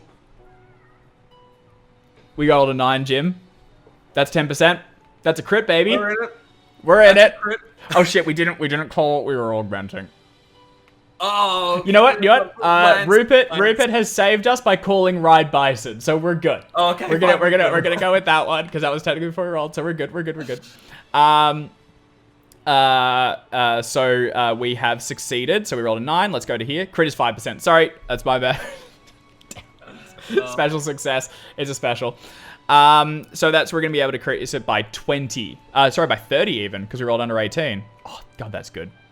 Howls of anger fill your head, the cries of 1,000 murdered Sartorites. Your own father, fed to the crimson bat, joins their haunting screams of anguish. Without realizing, you let out a peal of fury and squeeze tightly on Molon's reins. Your knuckles turn white. You'll make them pay for their transgressions. Your hatred gives you strength. So what we did is we rolled under 18%, which is 20, so 20% of 90 rather, so we can increase our Ride Bison by 30. And to clarify what I said earlier, it is 5% or under for a critical success. That's my mistake. And we can also check our Hate Empire. So we might hate the Lunars even more if we survive this, which, tracks. Quickly going to our character sheet. Our Ride Bison is at 70 to begin with. So we're now up to 90, which is pretty bonkers. And riding the Bison does factor into your other attacks and things while mounted, so we will be very grateful for that shortly, I'm sure, and we'll be letting know when it fades. With a special, will we get plus 30 or just plus 20? Sorry, you're right. That's my bad. Plus 30. We are at 100. Can't fail. Can't fail, baby. Well, we can. If we fumble, we fail. But for the most part, still pretty good. The infantry marches closer. You are moments away from battle. You measure your breaths as you wait, feeling the strength of the runes all around you. We have access to 2 types of here we go to magic. Awesome. You have access to 2 types of magic, spirit magic and rune magic. When you use spirit magic, you communicate with the spirits that exist throughout the world. To use rune magic, you channel the power of the gods and reconstruct their heroic deeds. Every Gloranthan has access to spirit magic. It's just a part of life. You've learned spells from your parents, your tribe's shaman, and your ancestors. Rune magic was taught to you as an initiate in the cult of Orlan Adventurous. It tends to be more powerful than spirit magic, but has a higher cost. Where spirit magic consumes magic points to cast, rune magic costs rune points. Not only do you have fewer rune points, we have 3 rune points, whereas you have 24 magic points, but they cannot be recovered without committed sacrifice and prayer, so we're not getting these back anytime soon. If we want, we could cast the Spirit Magic spell, Mobility, or the Shield Rune spell, both pretty powerful, or we can just push on. So we can get us a little, some defense as we go into this battle, or we can just kind of ride it out and assume that we'll be okay. Yeah. What else? We also have, lightning and shit. We have just absolutely we destroyed this roll to get a high ride skill. I reckon that's enough, especially because, I know that we might want to hang on to our magic points, so... Oh, yeah, true. I also see later Cater saying, we already have 100% Bison. we don't need more. We can get higher Bison. Best Bison. All right, well, let's leave it for the time being, and we can come back, and we can get a chance to buff later. I see Orlanthe Fool suggesting us, cast mobility. Nope. Okay, I stand corrected. I see a few from mobility and shit. All right, let's do some. I see it, but We're gonna need it later. James, these are the whims of chat. I mean, just even earlier it says your measured breath awaits. You feel the strength of the runes all around you. The chat are the runes. They're speaking to us, James. They want us. They know what's best. The chat of the disorder rune and the illusion rune. and if we listen to them, they'll become the death rune. But okay, we're listening. Let's go. Molon shifts beneath you, eager to charge forward, but you ease him with a hand and focus on your spells. So this is how the two spells work and how we'll go about casting them. I've seen a lot of shield. I've also seen quite a few for mobility. I see a lot more, and then I see shield most recently. So let's go with shield. Let's burn some rune. So Vasana's shield spell will give her or Molon 2 points of magical armor and counter magic for 15 minutes, lasting the duration of the charge for 1 rune point. Seems worth spending. If you wish, you may increase the magical armor and counter magic by 2 points per additional rune point spent. You can also use extension, which is like a complementary magic, which will increase the duration to an hour, which the full battle will not exceed. So we'll get it for the whole time. So we can buff ourselves or the bison. And if we want to, we can cast extension to make it that the bison or ourselves will be protected for pretty much the entire battle, which is quite cool. And that's kind of like how you just plug them together and make sure they stay safe. I reckon we mobility Molon. Otherwise, we rune magic shield Molon, because I will say that the potential Molon death which can occur is the most heartbreaking part of the entire starter set. I see several for Protect Bison, for the extension shield Protect Bison, which is burning 2 of our 3 rune magic points. But you know what? Again, the whims of chat. So we are going to burn 2 points of rune magic, and we're going to roll. So the way rune magic works is it's tied to a rune. In this case, it is air, which we are really good at. And we'll roll under that to see if we succeed. So I'm rolling under air rune, which is 90%. So, you know, the whims are good. The whims are good. I'm reading all the chat notes. Protect our sweet boy. Protect our son. Protect Bison. I will say, if the Bison dies on stream, I'm going to be just cut. So I think this is worth it. All right, rolling. Yep, 12 is a special. Which I don't think affects it. Yeah, it's only a crit. If you crit, we don't spend the rune points, so it's pretty good, but that has not happened.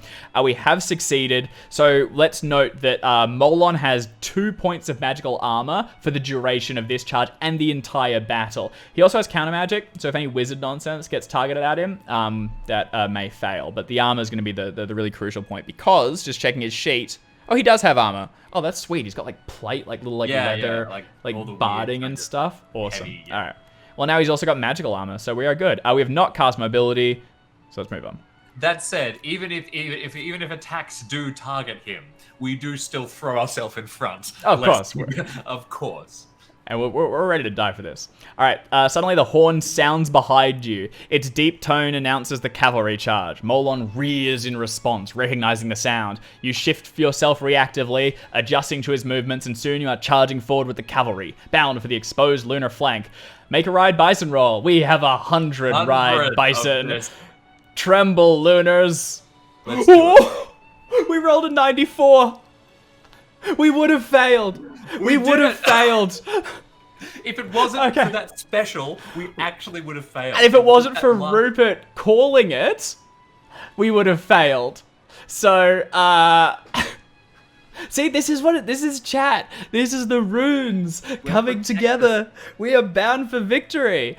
We have succeeded, so we can go to 75. Molon surges towards the enemy line, outpacing the other riders. The lunar infantry spot the incoming charge and begin to adjust their positioning, but they're too slow. From the island's eastern shore, you hear war cries as an infantry counterattack led by Kalia slams into the other side of the now trapped and panicking lunars. Get it in. Yes. That's awesome. So we're swinging around. We're at the front as well, which I assume means we're going to be targeted by everything, but that's all good. He's shielded to hell. And then from the other side, Kalia's marching in with infantry to absolutely decimate them. The battle's all but won. Fazir Wide-Red, greatest general, soon to be loser of the Battle of Dangerford. Our previous intimidation mistake already forgotten. It's fine. All right, we can check that and we can move on. Oh, hell yes. Oh, man, there's a lot of those dudes. And they seem to have a lot of spears in this piece of art. There's the zebra and the rhinoceros. Rhinoceros got movement. Cool. Molon crashes into the scrambling lunar infantry with devastating force. Your lance plunges towards them. So we're going to make a lance roll. The target opposes Vasanda's attack by parrying with a large shield. They have 55%. And then we're going to start comparing stuff. So I'm going to get up the rules. Here we What page go. is this on? 25. Wow, so conveniently laid out. Okay, so our lance is... Let us away to the PDF. Our lance is 70%. Hell yeah. So that's that one there, the 70. And you can see the sheer, like, monstrous amount of damage we're going to deal with this thing. And it's also worth factoring in that, given we're on Molon and we're charging, we use the Bison's damage bonus, not ours. And unsurprisingly, Bison, big bonus. We're gonna monster these nerds. All right. It's kind of what we do. Oh, it's absolutely what we do. So we're gonna roll under. We run a roll under 70%. So this is our attack, and then we're gonna roll for their parry. So this is our attack. Here we go. 11 is a special. Oh my god. And then we are gonna roll location. Let's. This is what we wanted. This is good. Then I'm gonna roll. Let's go down the thing rather than me just kind of randomly deciding what we're rolling on. As long as the defense. Oh, so we roll for their defense now. So they have 55%. Come on, fail. 58. They need 55. Didn't we Get fail it. by like 3 or 2 or something? It's the flip. It's the reverse. We're so good. We're so good. Compare that. So let's go to the attack and parries table. Okay, so this is what we're going to compare to. You can see on the... Oh no, the formatting's kind of weird for this. I can zoom in a bit. We can see a little better. Oh no, it's not great. You can kind of read it. This on the left is basically a grid. Oh, I really should have formatted this better. Actually, maybe if I go out. Nope, that's not great. Okay, you know what? Whatever. On the left... Oh yeah, use the wiki. Good call. I even have it ready. Hang on. Oh, fantastic. An excellent thought. I haven't used the wiki too much yet, but boom. How's that, gang? So we're going down rules, and let's go combat, I imagine it will be in.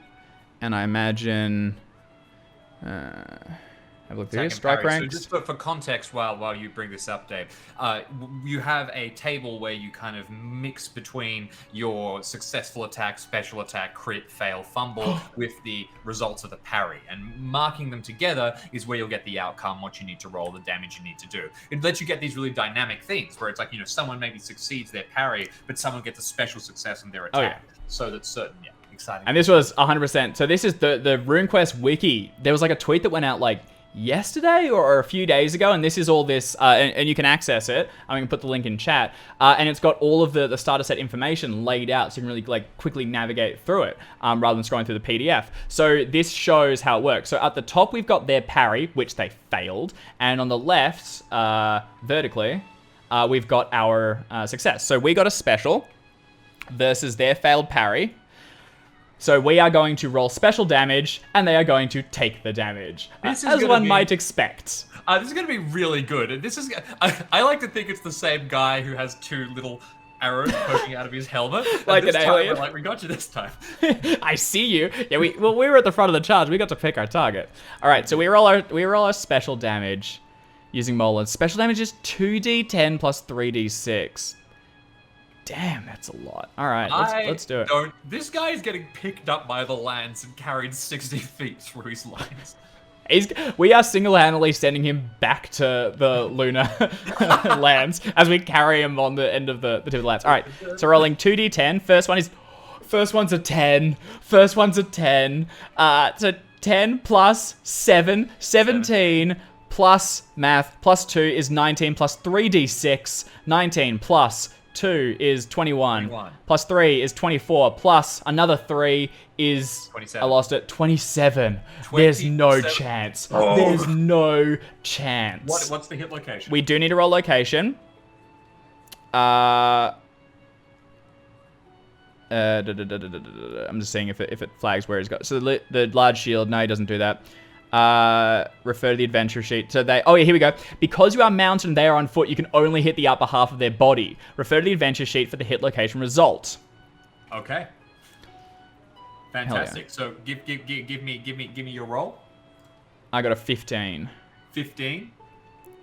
Okay, fantastic. So 15 will be right arm, and that is the upper half of the body. So we're not hitting legs. It's a D10 plus 10. Sorry, I did roll the wrong one. I thought that might be right. I'm going to scroll down. So we got 8 plus 10 is 18, Jim. 18 is left arm. Left arm. Ooh, that sounds like I might be shielded. That is going to hit shield.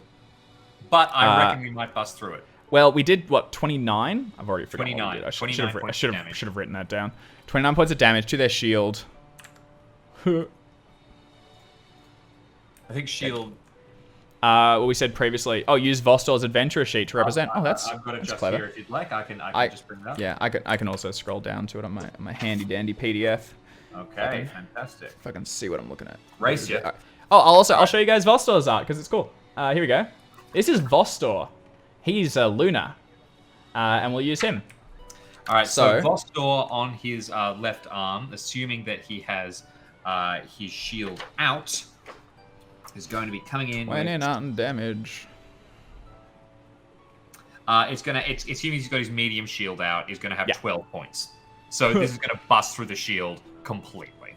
Done. So if you overwhelm the armor and deal damage, increase the BRT by 5. Check. If you reduce the hit points in the location to 0, that's right, yeah? So 29 minus 12 is 17 remaining. Yep, 17 remaining, and then... And then what's his section? His right arm's got how much health? Armor on his left arm is 6, so 11 damage on and top 5 of health. Yep. And so then we reduce it to under its value. Yeah, so we reduce it to 0. So if we got it to negative again, we'd get an even bigger bump, but we don't quite get that. I think we do. I think we do get it to negative again. Math.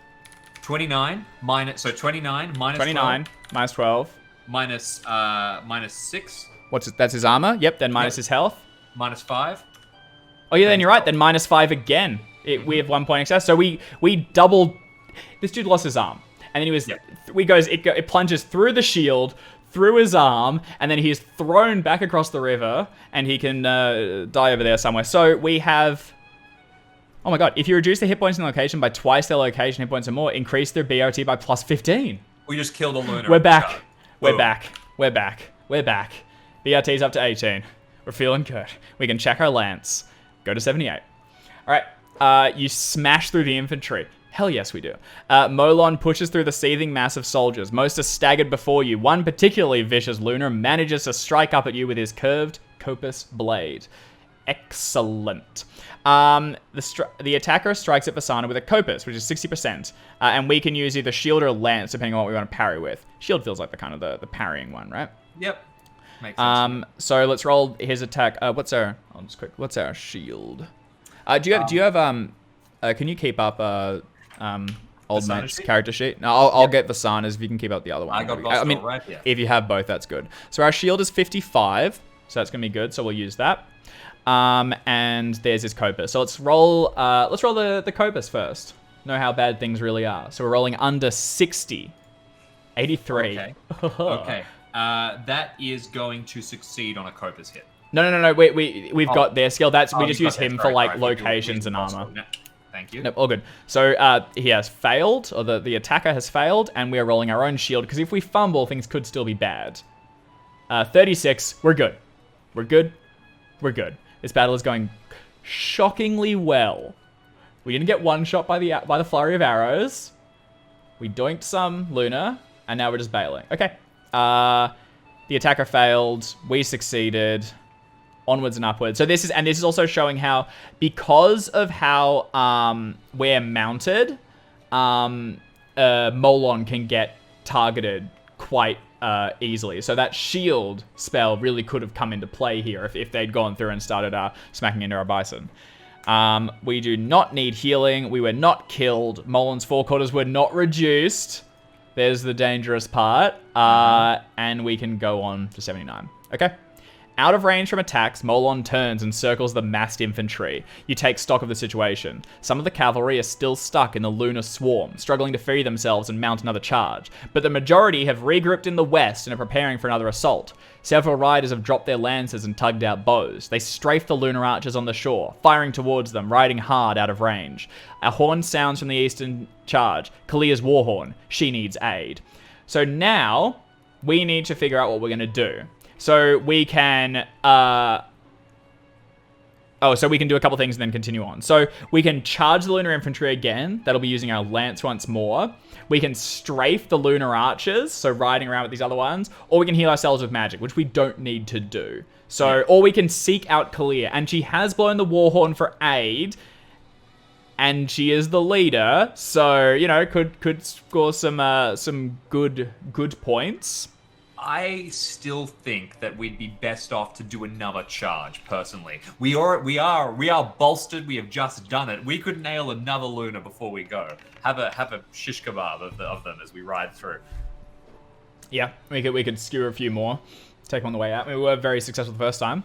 Okay, I'm seeing a couple. I'm seeing one for help the leader, be a hero. That's true. Big fan of being a hero. And a vote for Kalia. Yeah. All right. Big fan Kalia. Looks like Kalia. Get in the history books by rushing for Kalia. Yeah, hell yeah. All right, we've already done damage. We've gotten 15 battle points. You know, we've made our impact. They can carry themselves from here. Let's seek out Kalia. From your vantage atop Molan, you see Kalia leap down from her smoky grey mount, one of the finest beasts from her uncle's stables. Kalia draws her sword, throwing the scabbard to the ground, and charges into battle. Sick. Make a scan roll. Our scan is... I'm not going to pull it up because I'll forget 50. To put it back. Our scan is 50. So we're going to roll that. Success. Perfect. We've already ticked it, so we're all good. We succeeded. Go to 94. You strain your eyes and make out a small gap in the battle where Kalia is circling another Lunar commander. The two have their eyes locked on one another and no one else is interfering. It is an honorable duel. The horn sounds again and a member of Kalia's guard waves a tattered banner in the air, calling for support. In an honorable duel, so we can see that we're going pretty well with these scan checks. Once we got into the thick of things on Molan, stuff tended to work out. The only one we failed, which we lost BRT one, was the, we had 25%. But you know, we went for it. I appreciate That's because we're a doer, not a talker. That's it. You smash through the ranks of Lunar defenders and gallop across the battlefield. Your passage kicks up great showers of water, which mix with the arrows still raining down from above. You dodge around melees, leap over fallen horses, and finally crash through the last of the Lunar ranks and find yourself in the press alongside Kalia. You swing down from Molan and take up a defensive position nearby. The Lunar and Sardarite infantry clash all around you, and Kalia herself is locked in a duel with a Lunar Runelord, Horatio Hostilius, first cousin to Fazza Widered, and said to command a group of 17 fanatic soldiers devoted to protecting Fazza's person and life. Things are tense, but you know better than to interrupt. Interfering in the duel would dishonor your leader and disgrace you as a cheat. Kalia is tense and focused, looking for an opportunity to strike. Without looking directly at you, she bellows, "Stand by, I have use for you when I am finished with this cur." So we've got a couple options here. We can obey Kalia, watching and waiting. We can forsake honor and ensure Kalia's safety, and we can try and stab Horatio in the back. And to be clear, while that is dishonorable, Kalia is our leader, and if she loses this battle, this duel, it would be really, really bad for our side. Oh, this is interesting. If Vasana is currently inspired by her hate Lunar Empire passion, which we are, we must make an opposed roll between her hate Lunar Empire and her honor passions. Oh dear. Oh, so this... Alright, make a roll for each, and we'll get the better success. Okay. We have pretty high hate Lunar Empire. Let's see how we go. So our hate Lunar Empire is 90, and our honor is... This could be really not good. Yeah. Oh no. Oh no. We want to obey. But it might not be in our hands. It might not be, obviously, RuneQuest, like Pendragon, kind of has a lot in it where there's meditations on the idea of honor and what is, practicality versus responsibility versus what is the right thing to do versus all kinds of interesting things. And here, jumping in and stabbing somebody might be very dishonorable. Of course, the worst possible scenario, Horatio Hostilius is a Runelord. So if we jump in, We go for the king. We better not miss. Let's find out. Okay, so we're going to roll under Hate Lunar Empire, and then we're going to roll under Honor, and we want the better success. And if both are the same, we can choose. Okay, that's good. We want Honor to win. Let's roll Hate first. Let's see what we're up against. So it's got 90%. 96, we failed. Okay, that's really, really good, because I really don't like the outcome of what happens if you jump in and try and stab. All right, we're rolling under Honor, which was 70%. We're very honorable.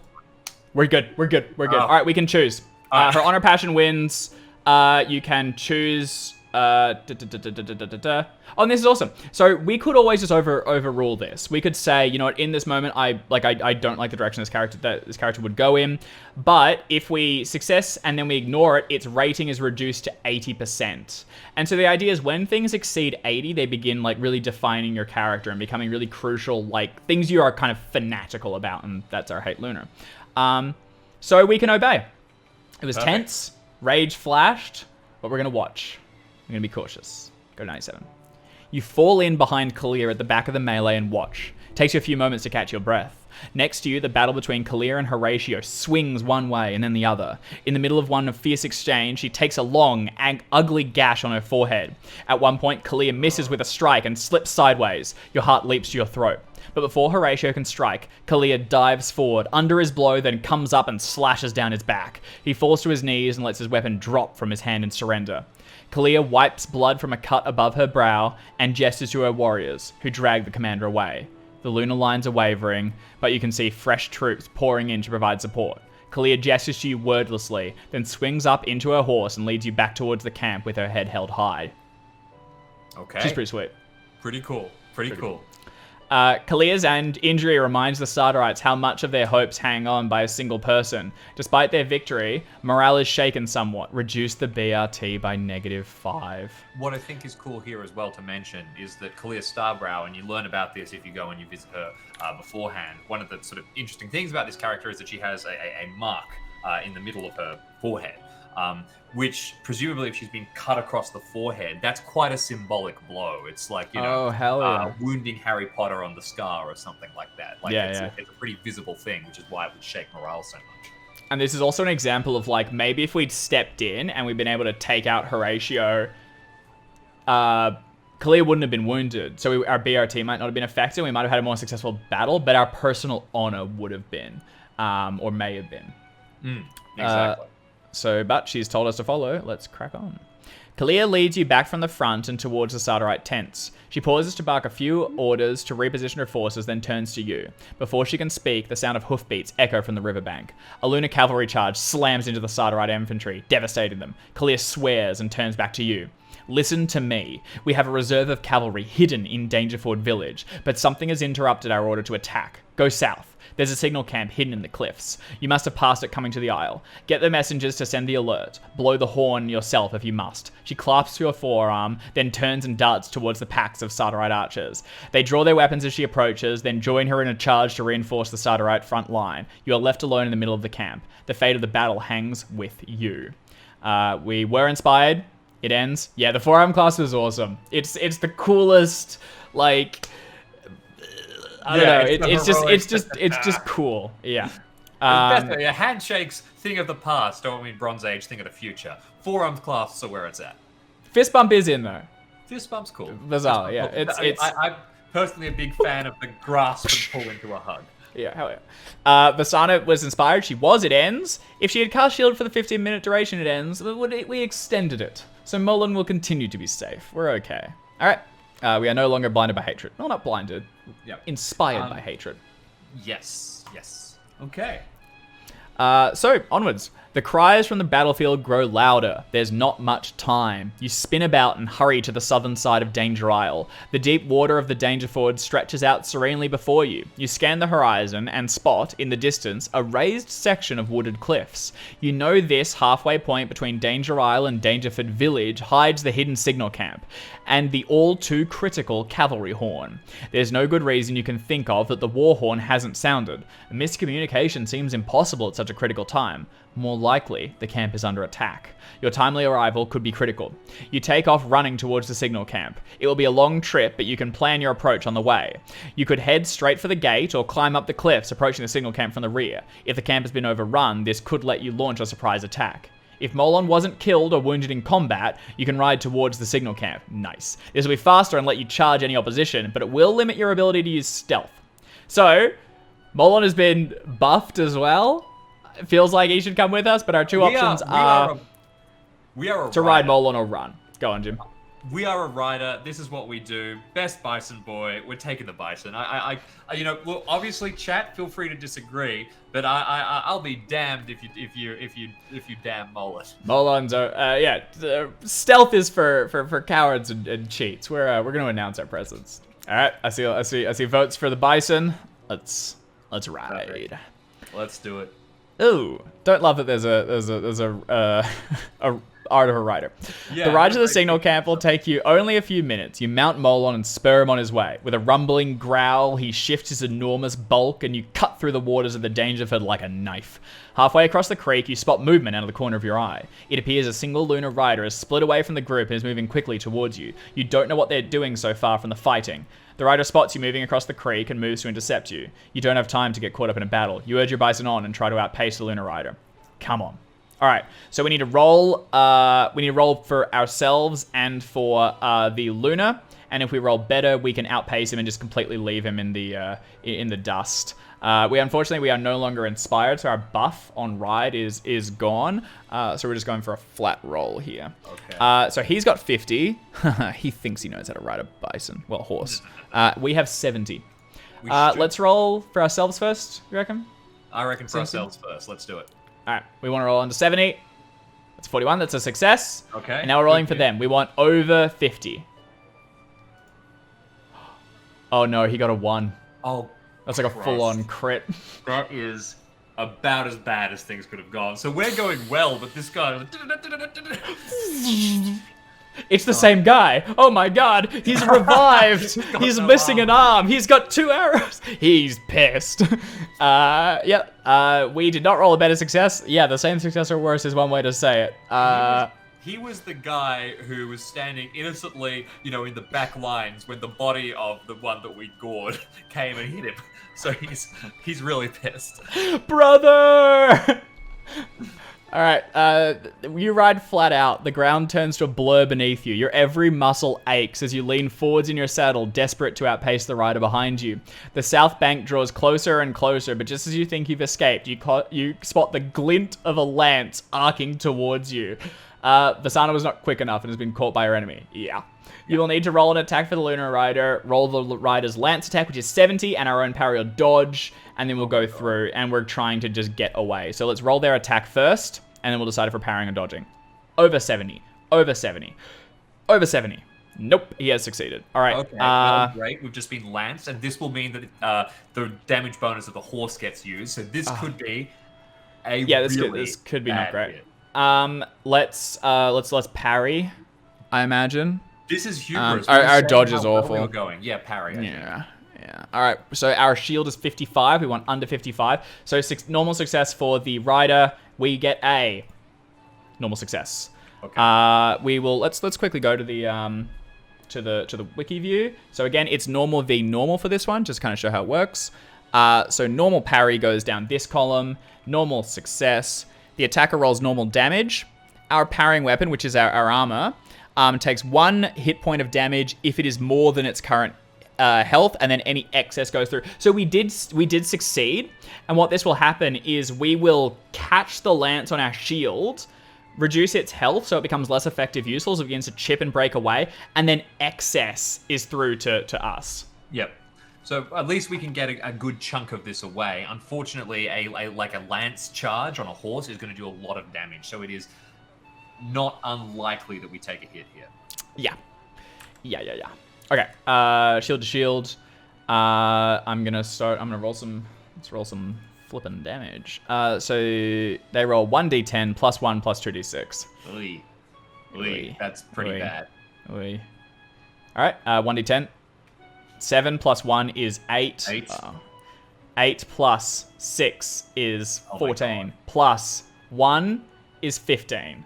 15 damage is a lot. Okay. 15 damage to the shield. The shield has 12 points of health. Okay. So 3 damage to our left arm. The armor catches it. The armor catches it. Okay, so I could have gone bad. Our shield is reduced in health by 1, which I'm going to write down in a notepad because it went over it. So our shield now does 11. So in future, it'll be less and less effective blocking. And then the excess goes into our arm, which is armored. So the greaves catch it. I think that's greaves. Or are greaves your Greaves are on the legs. Yeah. Van brace? Van braces, yep. Braces, yeah. It catches that, and then none goes through. So we're okay. Braces, yes, thank you. All right. Yeah. That was a lot of damage, though. I mean, if you think about that, like if we had failed that parry check and that had hit any of our hit locations without that 12 points to the shield, we would have been taken completely out of the fight. And spoiler alert, if we get taken out away from the battlefield, there's no one here to rescue us. Yeah. And that was just a normal success from him. From the rider. Like, that could have been really that. Okay. We were not captured. We were not killed. We withstand and bail. You keep your grip on the reins and urge Molon onwards. The bison splashes through the water while the Lunar rider, unbalanced from their charge, takes a moment to regain their balance. You can put enough distance between you and the rider in that short time to reach the edge of the Dangerford. Assuming that you are retreating, the Lunar spins about and rides back to the battlefield. You've escaped. You focus back on the path ahead. In the distance, you can see the rising shape of the wooded cliffs jutting out from the ground like a tooth. You know these woods hide the signal camp. You spur Molon forward. Not long now. Okay. So they're going back to help their people, and they think we're just bailing. Ha! Yeah. Cowards. Well, we would never flee. We really didn't want to get absorbed in an extended duel while we're trying to get to this signal horn. Unfortunately, we actually haven't taken any damage so far. So it's going to be useful. It is. All right. Oh hell yes. Molon trundles forward. You reach the base of the foothills and gallop onwards. The trees blur past to either side of you as you arrive at the hidden camp. It's a grisly sight. Bodies litter the ground, some hanging halfway out of the sunken embankment. Arrows, spears, and bits of magically thrown debris stick out of the cadavers at odd angles. The corpses are Sartorite and Lunar alike. The warriors here fought like lions. Only one figure is still moving, looking for survivors among his fallen allies.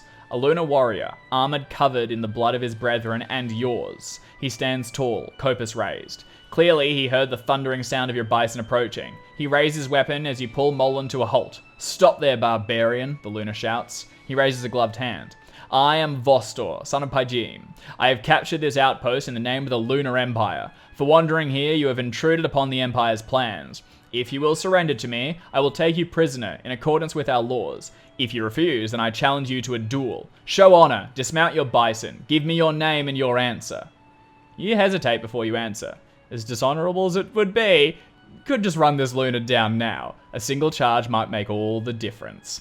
So, once again, it's a question of honor. We obviously have a massive advantage here. Do we dismount? Do we get off and honorably face Vostor in combat? Son of Pygeme. So we can level our lance and charge. We can try and talk to them, which I think is unlikely given they've slaughtered all the people around us, or we can get down and square up in an even duel.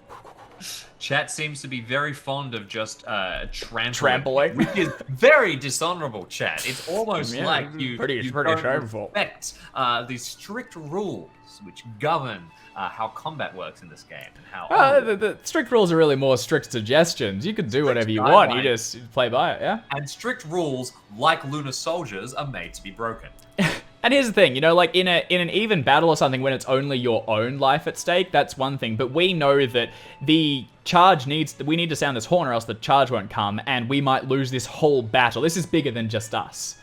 I see a lot of votes for charging. I think we charge. Exactly, and you know what's really interesting in this game is that the consequences of your actions are very real. You can, like, if people hear that you're charging down people, you are acting dishonorably, that is going to follow you. You can see Rupert's biggest fan going, you know, we follow Orlan adventurous, show honor. But I think that chat has it in terms of votes. Yeah, I think we're charging. Sounds like we are casting honor to the wind, which is kind of appropriate given that Orlan is the god of the wind and air. All right.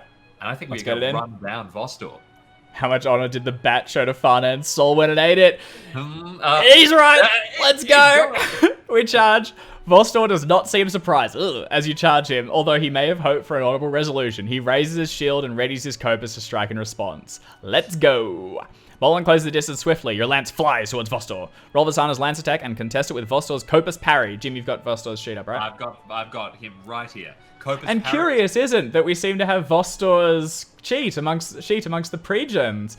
Perhaps an honorable response would have changed the reaction. If you were honorable and perhaps defeated Vostor and then allowed him to live and take the wounded, maybe it would reveal some kind of strange blood debt situation. We'll never know. We'll never know. Assuming that Vostor was secretly being targeted by Lunar assassins, perhaps he would decide to return to the one person who had shown him mercy. It's something to find out later. Let's go for murder. Jim, if you can have his Copus ready, I'm gonna roll for our lance attack first. So 70%. Okay. Rolling 29. That is a success for the lance. That is pretty damn good. What's his Copus look like, Jim? Copus is 80, so he is better with a Copus than we are with a lance. Okay, I'm glad we cheated, basically. All right, rolling for Copus. That's a success. Okay. So equal marks. Yep. And we know from the last time we saw it that we will roll normal damage, and then he will reduce it by his Copus's health. Yep. And then the overwhelming will go through to the arm, because he's basically caught it on it. What is his Copus's health? Copus's health is 12 points. The thing is that we are on a bison. We just have such a massive advantage over him at this stage. Oh yeah. Because we're traitorous, honorless barbarians, but still. Mm-hmm. So we're gonna roll 1d10 plus 1 plus 3d6. So special rolling now. 4 plus 1 is 5 plus 3d6 is 5 plus 4 is 9, 5 is 14, 18 damage. That's not bad at all. No, 18 damage is not bad at all. So that is going to overwhelm his 12 points. His weapon will take a point of damage, reducing it to 11. Then we're hitting his right arm because that's what's holding the weapon. His right arm has 6 points, of armor, which is going to bring that to 18. But we did 19 damage, right? Oh, we did 18 damage. We did 18 damage, in which case it literally reduces the armor to 0, but does no So sorry, damage. what's his Copus amount? Copus 12, is 12, right? So 6, armor 6, yeah, damn. Okay, well, but we're chipping away his Copus. So Vostor is not killed in the attack. His arm is not compromised. Vostor then attacks. So we need to choose to either parry or dodge. I think we just continue to parry, right? I think we parry here, right? Yeah, so we'll use our shield, which is... it should be noted, we can parry with the lance, which we are better with, but the shield has a larger pool of points to reduce it by. So we're gonna keep using the shield. So he attacks with the Copus, which sorry, what was it? 80? Bloody hell! All right, 80 rolling. 71. He just succeeds, and we roll under 55 for our parry. 2. That's a crit. Okay. What's up? Fantastic. So crit against normal. I think this is pretty good for us. Let's check the handy dandy. So he got a normal success, a normal attack. Where am I? There's a critical parry, which is this one here. The defender, so attack, parried, or deflected. Yes. Defender rolls parrying weapons, special damage, attacking weapons. Oh yeah, because we actually can like damage him as we just like slam it back to the shield and we take no damage. So that's awesome. So we roll for our shield, which we have a medium shield, right? We do, and we roll special damage, so we roll the dice twice, not the damage bonus, but the rest of it. And we use the bison's damage bonus. I don't think we do, because we're not charging. Yeah. Okay. Let's use our. I don't think we would on that. That right. feels weird to me. All right.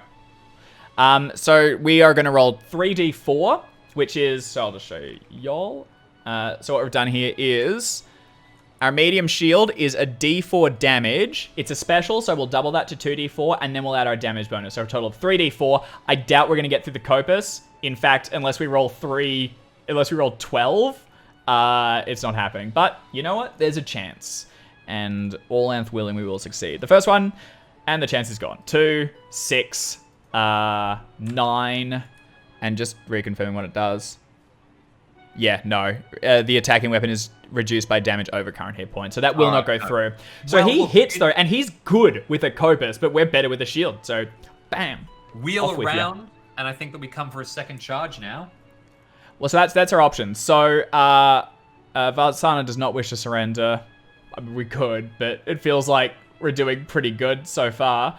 Molin's 4 quarters, we're not. Again, he's shielded, so we're good. Let's go on to 1-4. You circle one another, each looking for an opening, an opportunity to strike.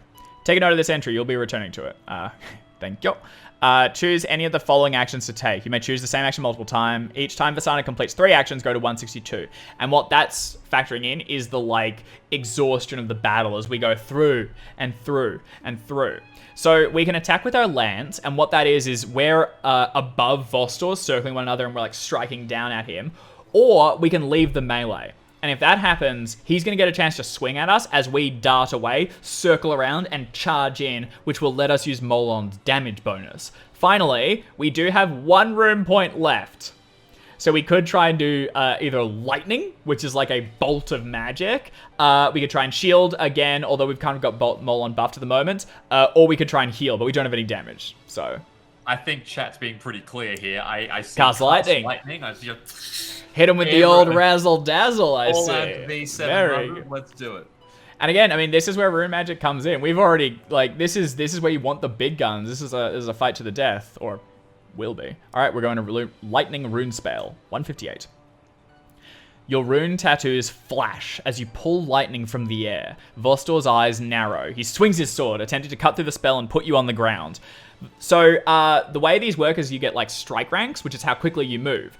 And we haven't been doing them previously because when we wrote the scenario, we realized, like, you just know when they're going to go. And especially because they're both attacking one another, it's just one then the other. In this chance, your lightning spell is wicked fast. It goes on strike rank 1 plus 1 for each additional rune point spent, which is not happening. So we're going to go first.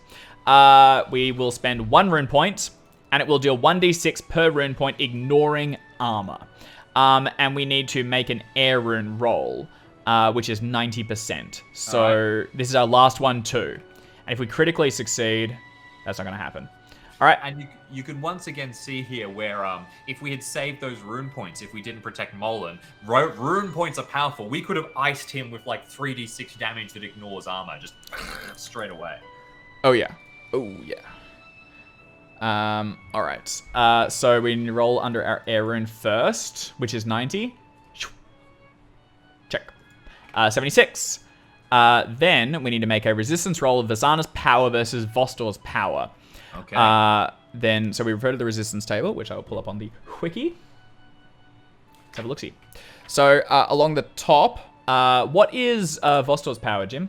Vostor's power is 15, so 15 times 5 will bring to... we just do the base one, so we just do it at 15. Cool. So he is 15, which is this one up here, and we are 15 as well, twinsies. So we are 15 down here, so I follow this along, and the DC is 50. So roll a D100. You must roll equal to 45 or lower. Oh, we'd already factored it in. Perfect. Seems to be a different result. What's Vostor's? Can you just confirm Vostor's for me? 15? I've got power 15 for Vostor. Okay, let's go with this one because this was presented. So we need to roll 45 or lower, and if you succeed, you deal 1d6 to a rolled plus 1, but we've only got the 1. So, rolling. Shut. We're good. All right, so then we roll a d6, and this is going to go through all his armor. We don't care about his shield. We don't care about his greaves, and it's just going to damage him, which is really good. And, I mean, there's a chance this just knocks him out, because, as we've seen, they don't have a ton of health in a given spot. Like, look at us. We have 4 hit points, 5 hit points, 3 hit points. There's a real chance we're taking out a limb here, which is really strong and really good. Obviously. If we hit him in the chest, there's a possibility that he could survive it if we deal max damage. But if we deal max damage, any other body part he'll hit 0. All right, let's do it. So let's roll the d6 first. It's a 4. Okay, that's stayed on the same one, so that's good. There's a good chance. And I'm going to roll in the d20. 7. What is a 7, James? 7 is left legs. And what's his health? 6. Oh, it's 6. He's got 6 health on his legs. On his leg, yep. Look at the thighs on that man. Good grief. We've got 4. Okay, well, you know what? We'll take it. So that's going to be 4 damage to Vostor. And 4 of it is to his left leg. So his left leg is on 2 hit points. Left leg. Forte saw it coming. Yes. All right. The leg is not compromised, unfortunately. Oh, we would have gotten such a bump. Okay, that's all right. We will proceed because he will get a chance to attack us now. He swings at us on strike rank 7. We will parry, so he's going to attack. What's his attack again, Jim? 80. 80. God, I keep forgetting. This is where we're in trouble. Yeah, he succeeds. We're going to roll to parry with the shield. We succeed again, so it's going to go normal. We can catch it on the armor. Okay. So he deals a D8 plus 1 plus 1d4. 4 is 5. I rolled the wrong one. 5 plus 4. Oof, 9 damage. That is not going to exceed the shield though, so we are okay. Because our shield is at 11 still. So once again, we're able to catch it and smash it back. We then follow through. The damage does not exceed. We're not killed. We're not dinged. We do not wish to surrender. We push on. So from here, this is our third action. So we can again. We no longer have rune magic available. We have tried that. It did damage. We're on the board. We'll take that. And he hasn't dealt damage to us yet, so that's good. So now here are our options. We can continue to attack with the lance from the melee, or we can attempt to circle out and around. Second action, the first one charging in is the well, I guess you're right. So it goes, you may choose the same action multiple times. Each time Vasana completes 3 actions. You know what? I think this is the second. I think this is the second too. Yeah. Because that's how we did the other one as well. It's like once you do 3 of this list. Yeah. I reckon we actually leave and come back in. We have the advantage is that we're on Molan. If we just sit here and hit him, we're really not using our... I guess we also know that he has a lot of armor, right? Yeah. And we kind of need the damage bonus. Because the big thing is, unless we overwhelm him, it's just being caught and parried and resisted. And we need to kind of like circle out and around and then charge back in. I agree. Okay. I see a couple of folks agreeing with us, so let's attempt to leave. So it does mean you'll get a free hit, but we want the big boy damage, as mentioned. There we go. You swing Molan around and dart away from Vostor. While he staggers to regain his footing, you begin a second charge. Your lance flashes in the sun as you race towards him. So to disengage, he makes an attack that we can parry or dodge. We will parry. We roll for it, and it's against the shield again. So once again, so he's 80. Roll. He succeeds. We roll to parry. 50. Come on. It's actually 55. I misspoke. We're good. So it does get caught. And then, so once again, he's dealing a D8. Ooh, no. He deals 8 plus that is 9 plus. That's max. He deals 13. We're on the board. 1, but it will just glance off our armor. No. Our shield was 11. So it overwhelms by 2. Okay. And let me just confirm. Does it reduce it just by... So it was a normal v normal. Let's pull up the handy dandy parry... Attack and parry results table. And moving to it. So it was a normal v normal. Means the attacker rolls normal damage. We take 1 hit point if it's more than excess, and then excess goes through. So our shield is now down to 10. It's slowly being whittled away. And the rest is still, again, caught on the armor. So it's not too bad. All right, with that, we do escape, though. So through here, we roll dodge. Doesn't matter. We were not killed in the attack. Turn back around. And we begin. And we see the fear in his eyes. So Molan charges forward with a great roar. You can see the fear in Vostor's eyes. Your lance thrusts towards him. 153. All right. You're done, mate. You're absolutely done. So we roll an attack, and he can text it with parry. All right. Our lance is, remember once more, 70. That's a 10, which is a special. He's out. This is what we did to the last guy. Boom. So he's going to parry with 80, though? Yep, he's going to parry. He gets a 20, which is also a special. No, it's not. Sorry. 20% is 16. We're good. He does not get it. Sorry, he gets a normal versus special. This is good. This is very good. This is very good. This is very good. This is very good. This is very good. This is very good. This is what we want. This is what we want. All right, I'm going to go to the handy dandy. So we got a special attack against Old Mate. He got a normal parry, which is here. We roll special damage. Then his weapon will take all the damage over the excess. So we could deal a lot of damage to his Copus with the same amount of damage going to the adjacent hit location. So because it's here, that goes through to his right arm, sorry, because he kind of like catches it. So let's... Oh, come on. Big rolls. Big Art says, rolls. I've never been excited by one versus one combat ever. That's RuneQuest. I know. Okay. 2d10 plus 2 plus 3d6. Here we go. It's in the cards. It's in the Take fate. him out. First roll. 10. You're done, mate. You're done. You're out. You're done. 10 plus 4 is 14, plus 2 is 16, 3d6. 16 plus 1 is 17, plus 2 is 19, plus 6, 25. Boy. 25. Okay. That's good. That's really good. There we are. If only we could get him in the left 25, leg so again. His Copus has 11? 11 hit points. So it is 25 minus 11. So we shatter his Copus. We deal 13 damage to it. The lance, he catches it and it like breaks, scattering in the sun, completely gone. And then we still deal 13 damage to his right arm as it just like reverberates down. Now the Vambrace will catch some of it. What's his armor, Jim? His right arm armor is 6, so that'll reduce the 13 to 7. No, it's actually 14. I misspoke. So 14 minus 6 is 8. 8, which means his right arm has 5 hit points. So that goes to 0, and it goes down to negative 3. And total hit points dealt to him is we did 8 damage plus 4 from the previous. What's his total health? That's 12. Total health is 17, I believe. Okay, so he's still up, but his thing goes to negative 3. So it catches through his arm, just freaking busted. Okay, that is awesome. Really good. He can no longer use his Copus. I mean, he can't strike with his right. It's also arm. gone. He doesn't have his Copus anymore. Yeah, breaks the Copus. His arm drops. Hell yes. Oh my god. Here's the thing. Technically, he is able to act. So but what do you have to do to continue here? I mean, this have is to sort of swap out going into complexity. When you're using the starter set, you know, you have struck the blow that would take him out here. This is him. He any other fight he'd be surrendering here. If he was desperate to continue, what he could do is he could ditch the shield and he could pull out one of his other weapons. That said, he'd be using it in his left hand. Which is going to put a pretty significant drawback. Massive.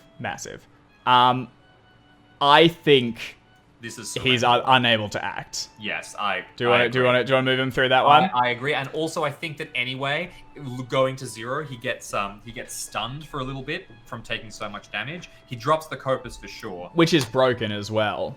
So, and he'd have to swap out another. He'd have to drop the shield, swap out another weapon, and fight on his left. I think it's unable to act. Let's go down this path. Otherwise, he could hit you with his shield. Bonk. We're on the bicep. We could circle around and just clean him up, but it feels cruel at that point. What's his shield skill, Jim? Does he feel competent? His shield, medium shield skill is 35. Large shield, which is sort of the infantry style, is 90. So he's pretty damn good with that. Look, it's 12:26 as well, so we got to wrap soon anyway. So let's move down this path. We'll say he's it's a pretty devastating blow. Yeah, and we did pretty well. We wheeled around the bison. We broke his weapon and smashed his arm. Oh yeah, break through his weapon, break through his arm, and with that, you swing, Vostor blocks, Vostor slashes, and you dodge out of the way. You dart around and thrust your broadsword forward. There is a loud clang. You wheel about to see you have struck the side of Vostor's helmet. While he tries to regain his footing, you swing again, and the force of your blow sends him tumbling to the ground. He lies there in the twilight of unconsciousness, unable to act. Unable to act. Very reasonable. Except it was a lance, and we broke his Copus. Hell yes. He's on the ground going, ow, my arm! Ah!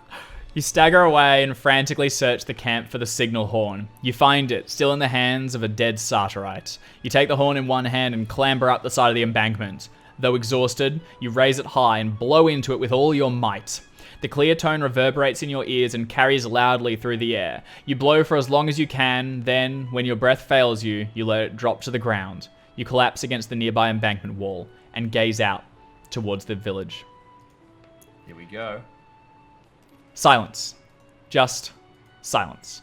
You watch the distant shape of Dangerford village and you wait.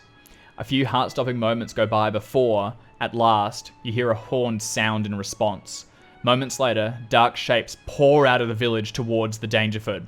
You let yourself sag, relieved. From this position, you watch as the reinforcements sweep into the river and rout the enemy.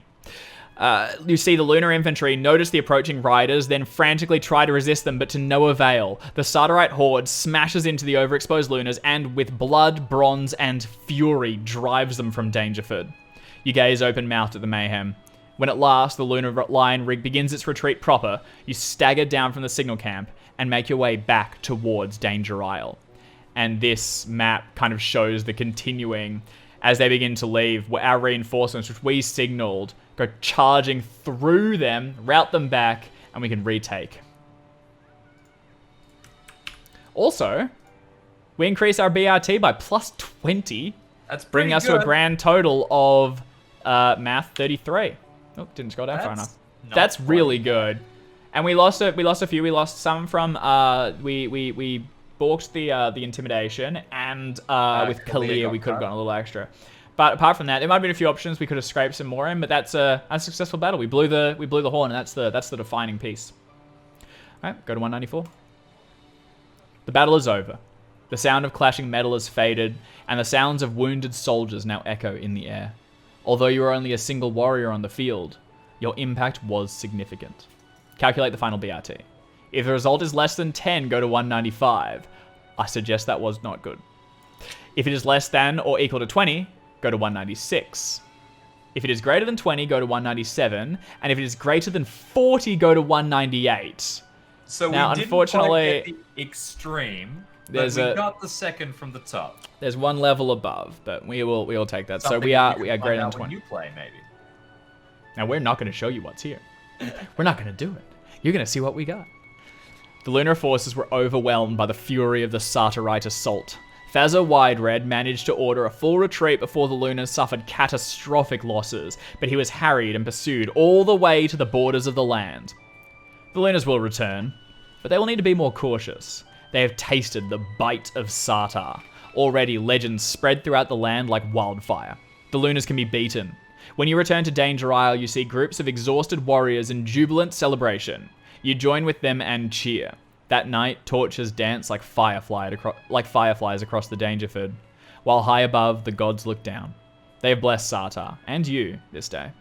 Now, in the days that follow, you must continue the fight and do them proud. As Orlan the Fool has mentioned, we have lost some honor. We did some things, but we had to do them. Damn it! We did. I mean, we were honorable. We were honorable with the first fight, which was Kalia's, but the one that was our decision to make, the charge against Vostor. You know, I'd do it again. We were honorable when everyone was watching, and that's what's important. That's the most important thing. Congratulations, you have reached the end of the Battle of Dangerford. This first step into Glorantha is only the beginning of your journey. After the Battle of Dangerford, Kalia Starbrow and her companions continue on towards Boldholm, where the assembled tribes grant her the title, Prince of Sartar. Others of the Sartarite army make their way south to Johnstown to fortify against the possibility of a Lunar counterattack. What perils face Sartar, the Lunar Empire, and the rest of Glorantha now? That's for you to decide. Those interested in following the story of Vasana can look to the introductory scenario included in the RuneQuest Starter Set. This adventure joins Vasana and her companions as they arrive in Johnstown just after the battle. If Vasana is captured, then perhaps a clever game master might give her a chance to organize an escape. Remember that your Glorantha will vary.